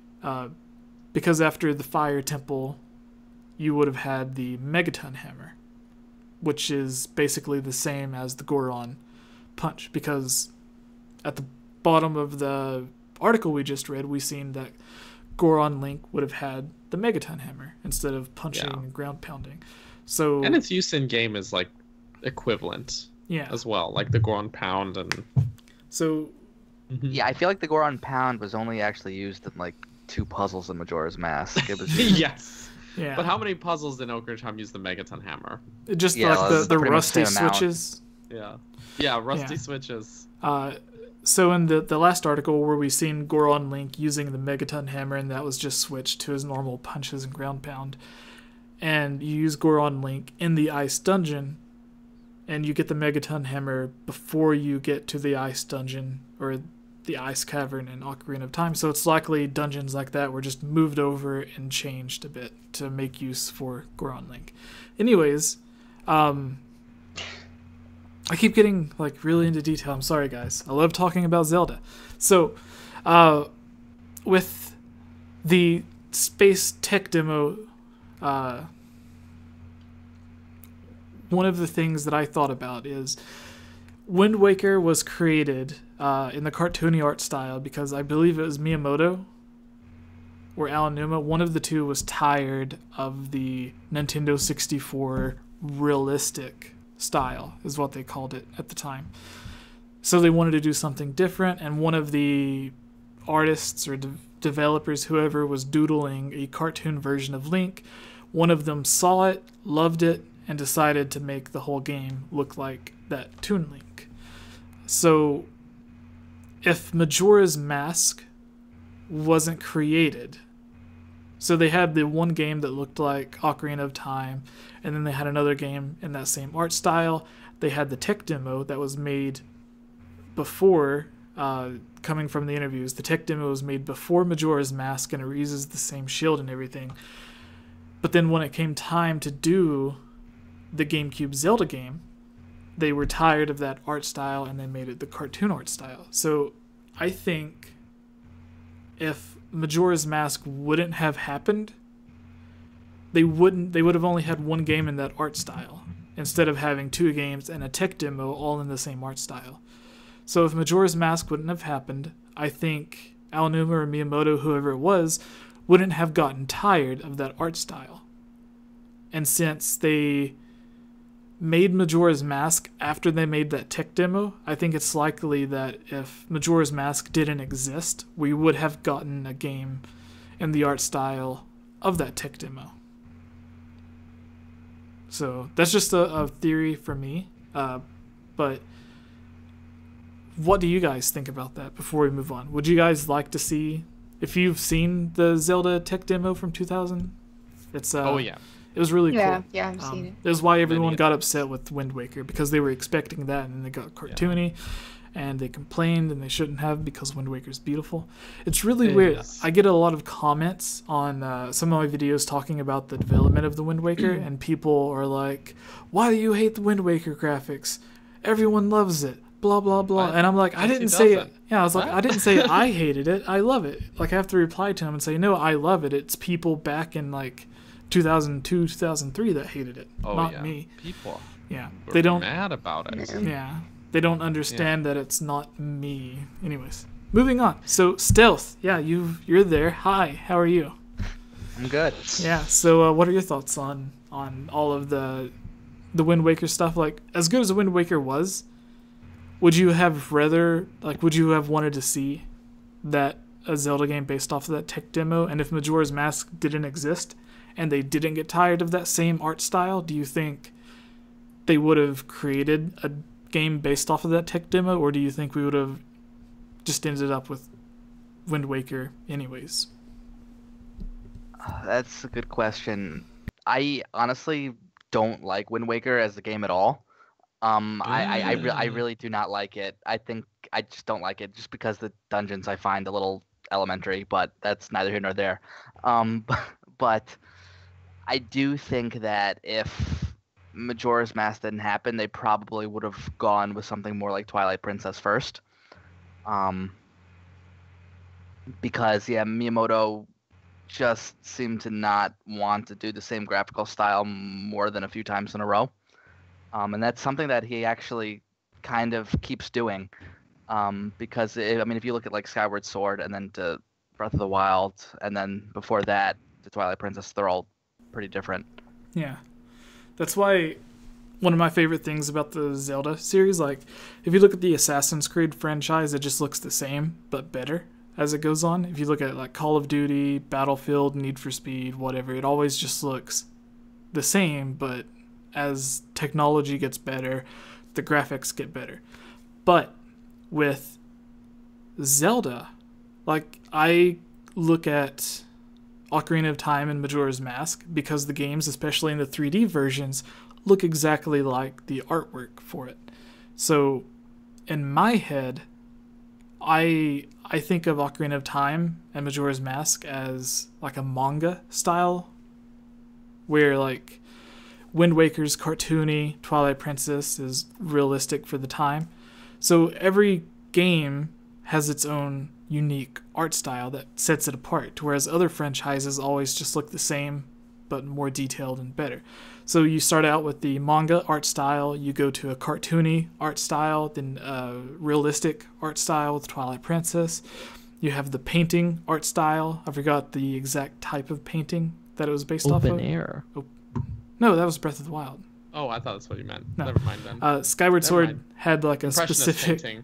It was more impressionist, Yeah, so it had the painting art style, and even if you got further away from objects, it did a really cool developer trick to where, because the Wii didn't have a lot of RAM, so when you got further away from something, instead of it just fading out and disappearing, the background would, like, the area would disappear, but it would just be like drawn onto the texture for the background, and it would like kind of fade into it, which is really cool. Because the Wii didn't have much RAM, and it was competing with like HD consoles and stuff. So they had like really cool developer tricks. Anyways, it was a painting art style. And then the next game, Breath of the Wild, everyone's like, what are they going to do? They had manga, they had realistic, cartoony, a painting. What could they do next? And they ended up making it completely different, and it's like an anime art style. So like looking at the future of Zelda, like they would have to go back and redo something. Like they would have to redo like an older art style because they've done literally everything. But anyways, continue, Stealth. Sorry for interrupting again. I just love Zelda talking about it. Oh no, that's fine. But I remember that time looking at that Space World demo, like just blown away, as that's really what I wanted. But yeah, then we got Wind Waker. I never got particularly angry, about it. Like I remember the incredible backlash about it when it was first announced. But then after the first trailer, and I forget when the first trailer was, things started to For cool Wind down a Waker? bit. Yeah, for Wind Waker. And I also know that Miyamoto did an interview in, I want to say EGM, like well before Wind Waker was announced, and he actually said that it wasn't going to look like the tech demo. So Yeah. he had actually like prepped people before, but obviously people weren't really paying attention. But So the first gameplay footage or the first trailer period for Wind Waker was shown off just the very next year at 2001 Space World. So yeah, so that's actually a really quick turnaround from going from having nothing is. to the trailer they showed off. Honestly, the early 2000s must have been bomb time to be a Zelda fan, because like Yeah, they had a you lot. got Ocarina of Time, Majora's Mask right there at the late 90s, and then Wind Waker, and then you got all the like GBA games. yeah, it became more of a think- yearly. It became more of a Yeah. yearly franchise. There was more of a gap between Wind Waker and Minish Cap, I believe. I think that was a 2-year gap, but still, I mean, Yeah. But I mean, yeah, there was a lot happening for Zelda around that time, and you had like Four Swords coming out, and yeah, it's Yeah. Four Swords, and then Four Swords Adventure, and A Link to the Past getting re-released Crossbow on training. GBA. That was later. Yeah. So in the chat, EPS 5000 says they need to make a new 8-bit Zelda game. It's been around 30 years since the last one. I think he's thinking of only Zelda 2 being 8-bit, but all of the Game Boy games were 8-bit as well. So like you had Link's Awakening, Oracle of Ages, Oracle of Seasons. They were all 8-bit as They well. technically are 8-bit, yeah. Yeah. I mean, they look a little bit more refined and better than OG NES Zelda 1 and 2, but I think that's just because people had a bit more of the technical know-how to how to make 8-bit games look better. yeah. Yeah. Like, It's look at a- the difference between Super Mario Bros. And Super Mario Bros. 3. I was Like, about to say, yeah. oh, yeah, exactly. So, sorry. Yeah. So, Yeah. Final question. Sorry, for some reason I wanted to call Stealth Ninja, because like Ninja. Stealthy Ninja. You can call me that. Sorry. Anyway, Stealth. The question that I tried to ask earlier when you were having audio issues, I assume, I asked everyone else. I think I did. Anyways, so Majora's Mask. When they began production, they began it on the 64 disk drive, and that's where Zelda Gaiden came from.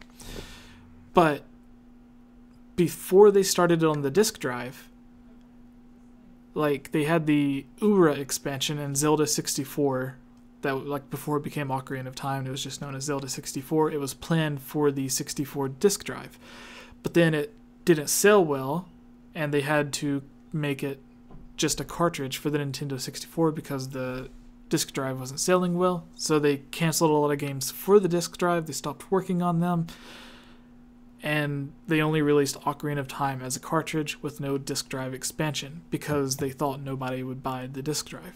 But after that, when they first began work on Majora's Mask, for some reason, after canceling everything for the disk drive, they began work on Majora's Mask for the disk drive.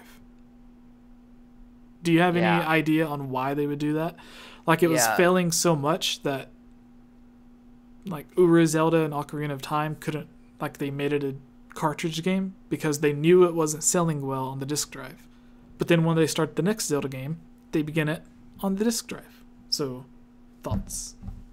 Yeah, Nintendo has this theory that, one game can change the fortunes of a piece of hardware. So, it's possible that, they kind of thought of Majora's Mask as a reboot for it, and maybe thought that somehow that would make it better. Yeah, and they never released the disc drive in the U.S., although there are a few like U.S. dev kits that have been floating around. But yeah, I just have a feeling that they thought that maybe somehow that would like reboot sales in Japan, and then they could like have 2 revenue streams for it, like have it on cartridge and then have it on the disc drive. Obviously that didn't work out so well, but I assume they just wanted to give it one more try. All right. Thank you. I think we're ready to move to the last one. If you have to go at any time. Wait. Oh, yeah, sorry. Ilya? I had a comment about the Zelda Gaiden thing. Yes, please. Sorry. Just something I had thought of. Hold on. I always keep a journal with me so I write down my notes. I mean, obviously we know some of this was changed. Like they talk about, like, there was originally like an adult Link mask and stuff. And maybe this is pointing out the obvious, but it would make no sense to have an adult Link mask, because what background story would you give to that? I mean, I'm sure they could have come up with something, but I just think it's cool that they came up with the story of the fierce deity to give an excuse to have basically an adult Link. And I think we already touched on this, but with the Fairy Ocarina, it's like, how would you accomplish anything with the Fairy Ocarina? Yeah. Which, again, I know we can't touch on that. I was like, it makes sense to give them the Ocarina of Time, because we at least know that has connection to the goddesses and to powers and things. But that was just the only thing I had to say. Yeah. Okay, I'm done. You wrote that down? Yeah. Also, when I was looking down a lot at the beginning of the podcast, is because I was writing down for my top 5s for the thing we're going to talk about later. That's really great. You're awesome. Like taking notes and paying attention. It's like the exact opposite of me. It's good. Shublima's falling asleep, and I'm like spinning in my chair. I'm going, not falling asleep. All right. Doing a heckin' stretch. So what's the time? 1:30. 1:36. You want me to put that in there? You want me to take a note? If you can put it beside, yeah, it really helps What was it? in editing. 1:36. 1:36. So are you guys ready for the next one? I think we can get through this one really fast, and then But if at any time you need to leave Stealth, just let us know. Yeah. I don't want to take too much. I think he just said that he needs to leave. He just said that. Yeah, I kind of need to jump out. All right. Well, thank you for joining. That's okay. Sorry we took up all your time. Oh no, it was my pleasure. I'm sorry I had audio issues and computer issues in general. No, it was great worries. the other day when you messaged and asked if you could join on a podcast. Did you like notice that I had unfollowed you, or was it just like? Oh no, I have like a bunch of free time now, so I was looking for podcasts to like jump on. All right. And then I noticed you had 0 followers on them, so I thought your account got hacked at first. Aw. Oh, no one would hack Jesse. He's too wholesome. Yeah, no one cares that much anyways. I couldn't believe it. There were so many people that got angry whenever I unfollowed everyone. Like, they took it personally, and I'm just like, no, it's not you. It's everybody. Even I got everyone. unfollowed, guys, and we all know how much Jesse loves me, especially me shirtless, and if he unfollowed me on Twitter, there's less chance of seeing that. Yeah, but like Daniel's like the golden child of our podcast. We hold him delicately in our hands. But it was weird because like in my head, like I didn't think anyone cared that much about me, to where like if I unfollowed them, it would just like ruin their day or something. But there were so many people that messaged. I would have told you to tweet out first that you were doing it. That was probably a good idea. I tried to do that a long time ago, and yeah, you get backlash when you like unfollow everybody and not say, oh yeah, I'll follow some people back. Mhm. Yeah. Yeah, people get I'm angry. so confused. What happened? Is this Twitter? Yeah. Yeah. So like I just unfollowed a lot of people. Like so I had like 5,000 and something followers, and I was following over 1,000 people because for a while I would just follow back everyone that followed me as sort of a thank you. But then it got to where like I would never see Daniel's posts or Chiblima's or Stealth's or anyone's. It would just be like random posts from random people, and a lot of them were bots, like not PG bots, where like they would just post pictures, like nude photos, and be like, follow me on Snapchat or something, which is fine. People can do whatever they want, but it's like I don't want to be scrolling through Twitter on my phone when I'm like with my daughter and she looks over and is like, Dad, what's that? And then I have to explain to her because I'm just following random people on Twitter. So instead of just like unfollowing individual people. I did a thing to where it unfollowed everyone, and then I started following back people, and then people started like putting up vague messages like, oh, it sucks when you follow someone, or like someone follows you. It was weird too because he said like famous or something like that, and I'm like, I'm not famous. But they were like, it sucks when YouTuber. Yeah, like a big YouTuber, famous, whatever, follows you, and then you follow back, and then they unfollow you. And someone commented on that because they didn't name me, and they were like, oh, that sounds like Game Over Jesse. So I had to like read this like big apology. It's like, oh, I didn't mean to ruin anyone's day, blah blah blah. It's just I was became a unfollowing villain everyone. overnight. Yeah, it's crazy. Anyways, Stealth, thank you so much. It's Stealth with 3 underscores. And it was my pleasure. Thank you for having me on. Yes. Have a good night. You too. Bye, Stealth. Bye. You. All right. And he snuck away. Yeah. And it's okay. I purged my personal Facebook a long time ago. I got rid of over 400 friends. Crazy. They were all from like too, but they not were that like from many people. elementary school. It was like elementary school or people that I talked to once on campus. I'm like, if I use Facebook, it's to connect with people from really far away that I'm really close friends with. Yeah. So. No, I really use Facebook just for people I know personally or family, close friends, that kind of thing. Yeah, But, yeah. yeah, I did a Facebook purge recently and like cleared out like a good 25% of the people I had, and it was like over 100 people, and I was like, it felt good, honestly. That first delete is like a gateway drug. It's just like, yes, who else can I delete? Yeah. All right. So 2D Zelda, you guys ready? Yes. All right. Hello, everyone, and welcome to the Hylian Gamescast. Yes. I am Jesse, or Game Over Jesse. That lovely voice came from Chiblima. We also have Ilya and Captain Bergerson. Everyone on here has their own YouTube and or Twitch, so you can go watch them play all the Zelda games. But today, we're going to be talking about the next 2D Zelda game. Yes, that's right. Nintendo always... We'll cover this in a moment in the interviews, but all of this information, again, we're not making stuff up. This isn't speculation like some people like to do on some of my videos. This is all coming from interviews from Aonuma, Miyamoto, Nintendo. This is all from interviews from their own words. We're not making any of this up, so don't put clickbait or whatever in the comments, because if you do, you're an idiot. Because again, this all comes directly from Nintendo. So, it says a 2D Zelda on the Switch is definitely a possibility. First off, you can already play 2D Zelda on the Switch. Whoa. Yeah, like True. the first 2 Zelda games are on there. So, Actually, is Zelda 2 on there yet? No, I was playing it on not? the... Oh, It's okay. not on there yet. Well, But there's 2 versions of Zelda 1 on there. there are 2 Zeldas on there. The Japanese account is a lot better because you get the Famicom Disk Drive version that has better sound and everything. Oh, no way. Yeah. The music's a lot better as well. Anyways, this article comes from Game Informer. It says, a 2D Zelda on Switch is definitely possible, written by Ben Reeves. They say Nintendo's new Switch console falls somewhere between a traditional console and portable gaming device. While Nintendo hasn't stated whether their handheld-focused teams will shift focus to the Switch, many have speculated that this is the case.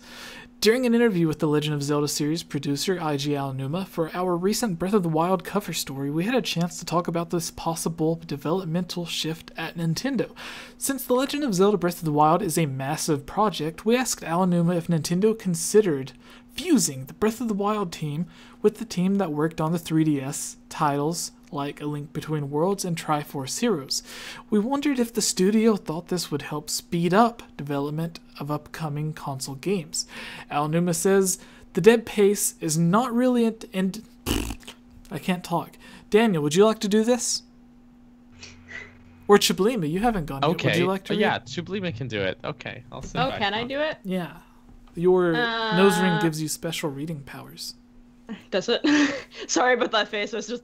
Yeah, it's like Link's earrings and Skyward Sword give him powers. So your ring gives you powers. Gives you fire resistance. I need to find what you were reading from. I just have a list of The 2D Game Zelda games. Informer. The Game Informer. It's the one that says Okay, found Aonuma it. interviews. Yeah. Yeah. Okay. And it's the one Game Informer. the paragraph above the picture of A Link Between Worlds. Oh, I'll okay. edit this part out so it just looks like you go straight to it. So don't worry. People in the edited version will be like, "Oh, she's cool. She can disappear." I hope you guys like that cool noise I made too. Yeah. All right. So, the dev pace is not really dependent on how many people are a team, so combining them would not necessarily expedite the development pace, says Onuma. Just gonna bring it over here. The 3DS team and the Wii U team have different approaches to game development, so I don't necessarily want to combine them and have them think together, but rather have each think about what they can bring to the Nintendo Switch from their own perspective. Onuma then offered additional clarification, saying the handheld development team will not be phased out because of Nintendo Switch. Switch will allow users to bring their home console on the go, but this doesn't mean the handheld game development like Nintendo 3DS will be discontinued. When we asked point blank if there was a possibility that the 3DS Zelda teams were working on a new game for the Nintendo Switch, Onuma said, yes, there's definitely a possibility.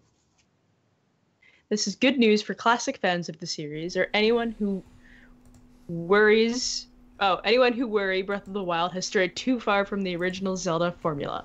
While we've enjoyed everything we've seen in Breath of the Wild, we're sure many fans would also be excited by the idea of seeing a follow-up to 2013's A Link Between Worlds on their television screens. Ooh. There are definitely good things about the 2D world that the playstyles of the 2D world, Onuma says. There are a lot of fans who enjoy that style. This Nintendo Switch style, which has evolved style of gameplay, is not necessarily. I want you to think of it more as an evolved style of 2D style. For the 3DS team, I'm trying to make them think in a more evolved 2D style approach. Whoa, blah, blah. So many 2D and 3D.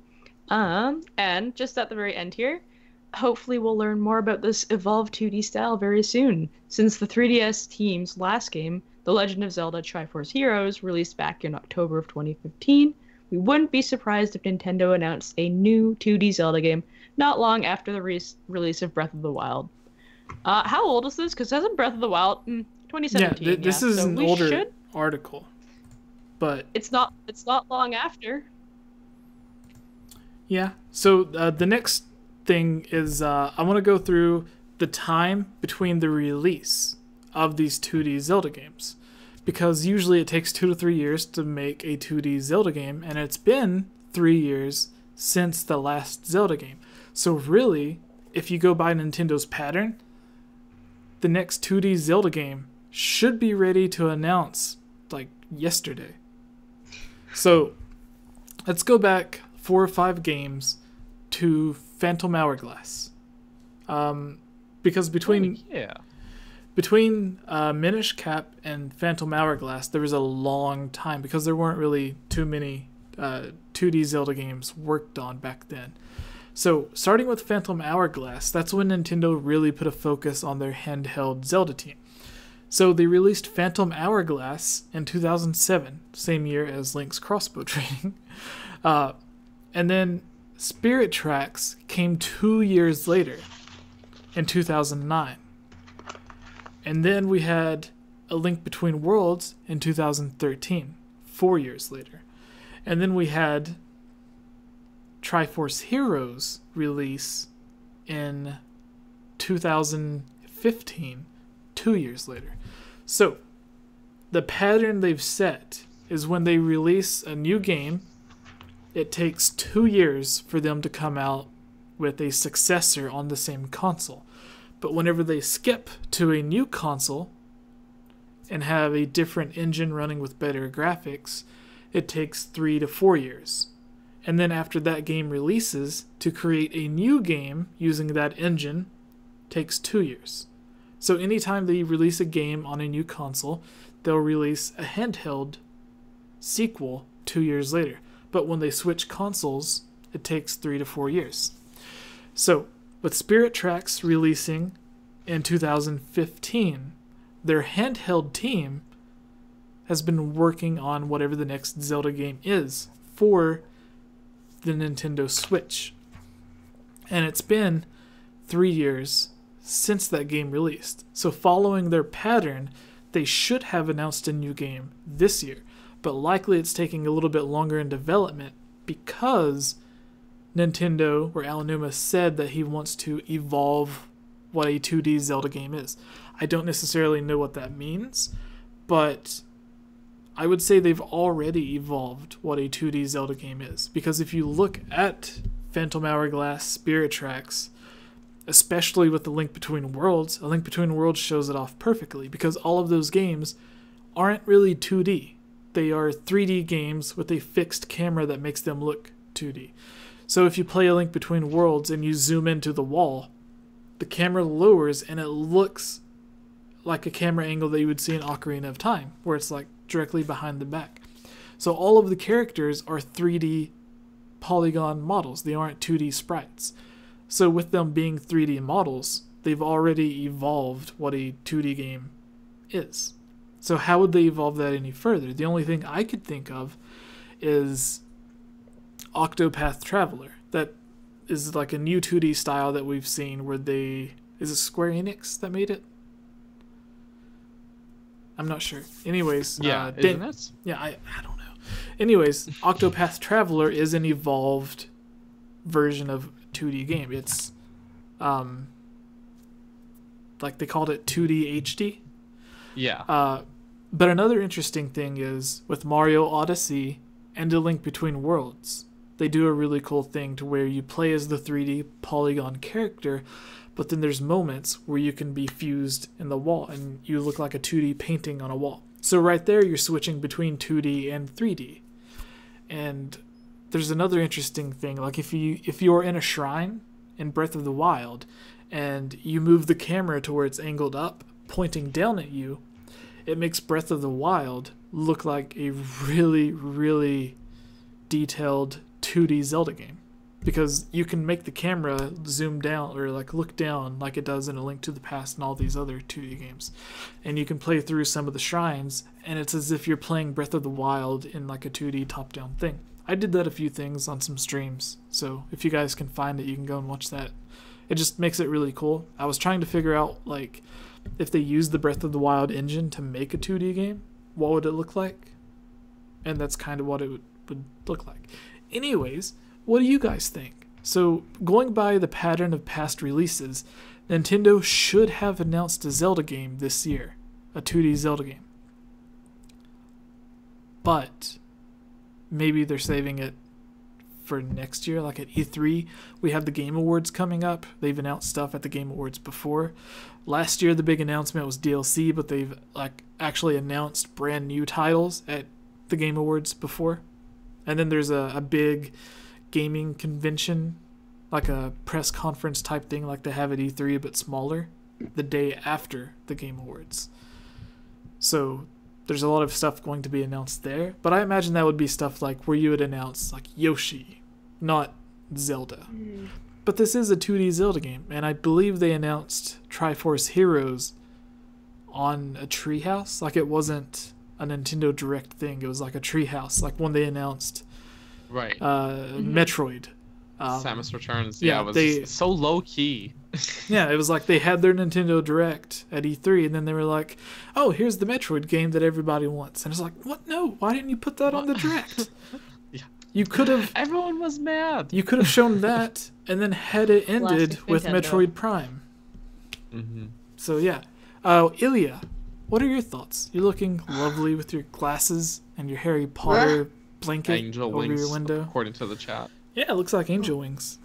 Because I know what is people have been She- saying that on my She's videos. so innocent. She has angel wings. No, I just said that because I know it annoys you. Yeah, I know. I'm sorry. Everyone thinks I'm innocent, and I'm like, boy, you don't know. But really, she's partnered with Voldemort. No.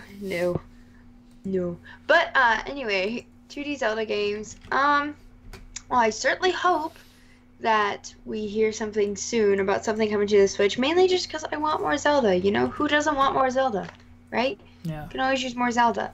I personally am not a huge fan of 8-bit.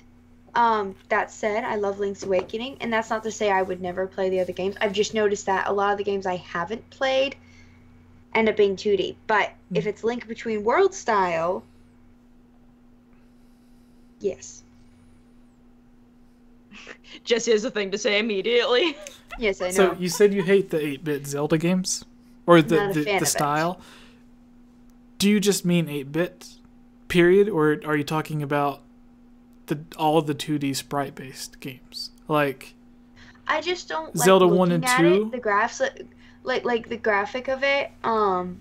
I'm thinking more in terms of Zelda 1, Link's Awakening. Even though I do play Link's Awakening, the Oracle games. Okay, so Minish Cap was a little better. Even like the old Pokemon games, Okay. like Pokemon Yellow stuff. I don't like how those look.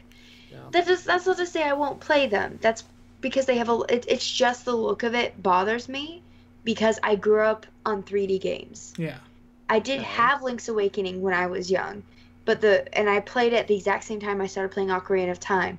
But maybe I was spoiled with 3D games, so that's probably why. But I have huge respect for them. And again, I want to play all those old games. I want to play Minish Camp. I want to play Zelda 1 and 2 and all of those. And if they brought that kind of sprite game to the Switch, yeah, I'm going to buy it and play it. It's just not my preferred style. Just like some people don't prefer Wind Waker style or don't prefer Twilight Princess style, whatever. But I'll still buy it because guess what? It's Zelda and it's new and I want it. so you're saying that you don't like it's not necessarily just the 8-bit games, it's all of the 2D sprite-based games. Like, Zelda 1 and 2 were 8-bit, even though they had completely different art styles. A Link to the Past was 16-bit. Right. And then Minish Cap was 32-bit. Yeah, but they still look... I don't like how it looks. I like 3D games and how they look better. But I love Link Between Worlds, because that's like a weird blend. Yeah. So, I feel like that's the more likely outcome, though, is to have more of a game with 3D models. Like, even Probably. when they're talking about like going to return to form for Metroid, since you brought it up, Jesse, with Samus Returns, they're like 2D Metroid is back, right? But it was still technically 3D models in a just sort of a 2D style, like yeah, and facade of 2D, you know. So this takes us back to, I think it was Inafune. No, that was the name everyone was messing up on. That Inafune. name. Oh, Inafune. It was Indie Creates. That's it. I got it confused because Inafune Indie Creates. So Indie Creates, which I think that's where Inafune works. I'm trying to think. I don't know if he works there. Anyways, Indie Creates had the interview where they said, like, someone asked them, oh, what game would you like to work on next? They were like, we would love to remake Zelda 2. Muffin. So, remaking Zelda 2, we had a long discussion on that. Like, we would love it to be in a similar style to Metroid Samus Returns, to where it's like 3D models and everything, but it's a 2D game. And with that, if you like the art style of A Link to the Past more than the original Zelda, there is a remake by Nintendo of the original Zelda with the art style of A Link to the Past. It was one of the BS Zelda games. There was 3 BS Zelda games. One was, I think Holly did the voice acting on one of them, but Daniel was on the video as well. I think it was just us 3. But in the video we talked about 2 of the BS games, because one of them was the Triforce of the Gods sequel or whatever, the one that everyone talks about. Stone tablets. Yeah, that's it. Yeah.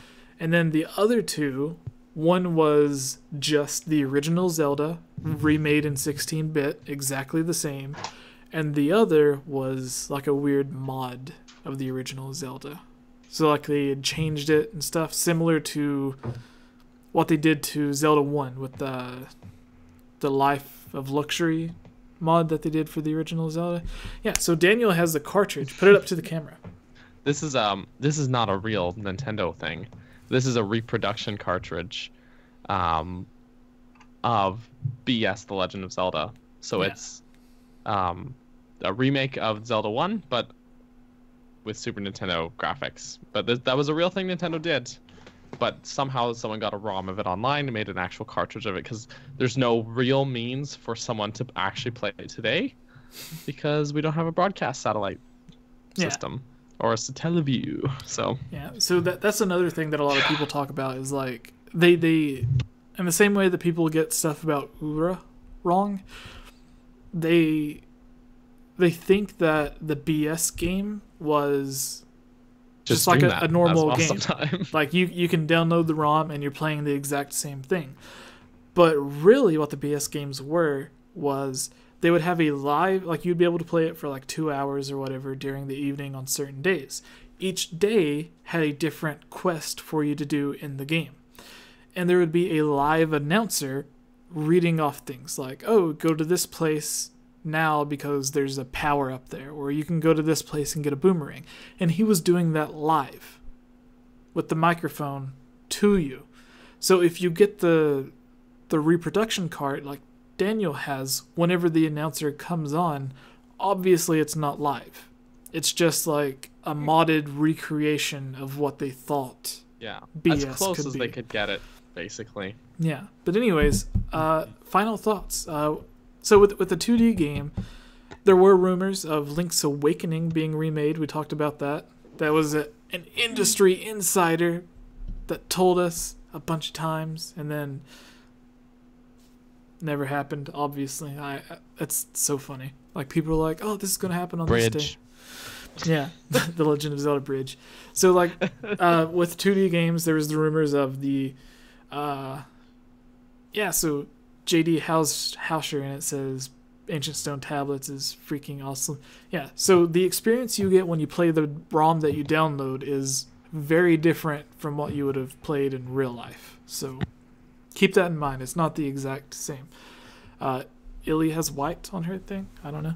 So, there were rumors for Link's Awakening being remade, similar to A Link to the Past and A Link Between Worlds. And then there was Indie Creates wanting to remake Zelda 2. There were rumors of A Link Between Worlds HD because Nintendo did something where they were telling IGN and other websites to republish their reviews or update their reviews of A Link Between Worlds. Everyone thought they were getting ready to release A Link Between Worlds HD. So there was all of these 2D games that were hinted or rumored or faked, leaked to be on the Switch. But Tubes, what's your thoughts on all this? When do you realistically expect a thing? Because obviously no one's going to say they're going to come to the Game Awards, they're going to announce the 2D Zelda. No, likely I would say the Game Awards is where they're going to announce the single player DLC for Mario Odyssey. That's realistic though, because they did that with Zelda. So, anyways, hi, Tubes. I'm sorry, I keep talking. I'll just leave, and then you guys can do it. I'm sorry. Wow, that would be a really quiet podcast.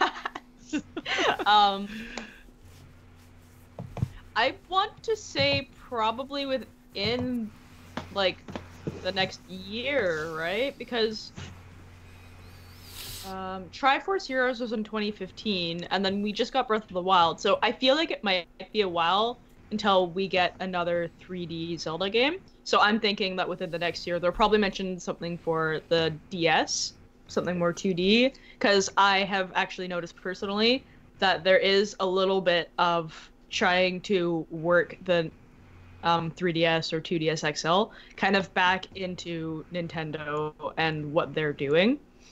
And that's just my personal approach that I've noticed so far, because there's a little bit where I think they forgot about it, but I think they were just really focused on making sure the launch for the Nintendo Switch was amazing. And then after that, that console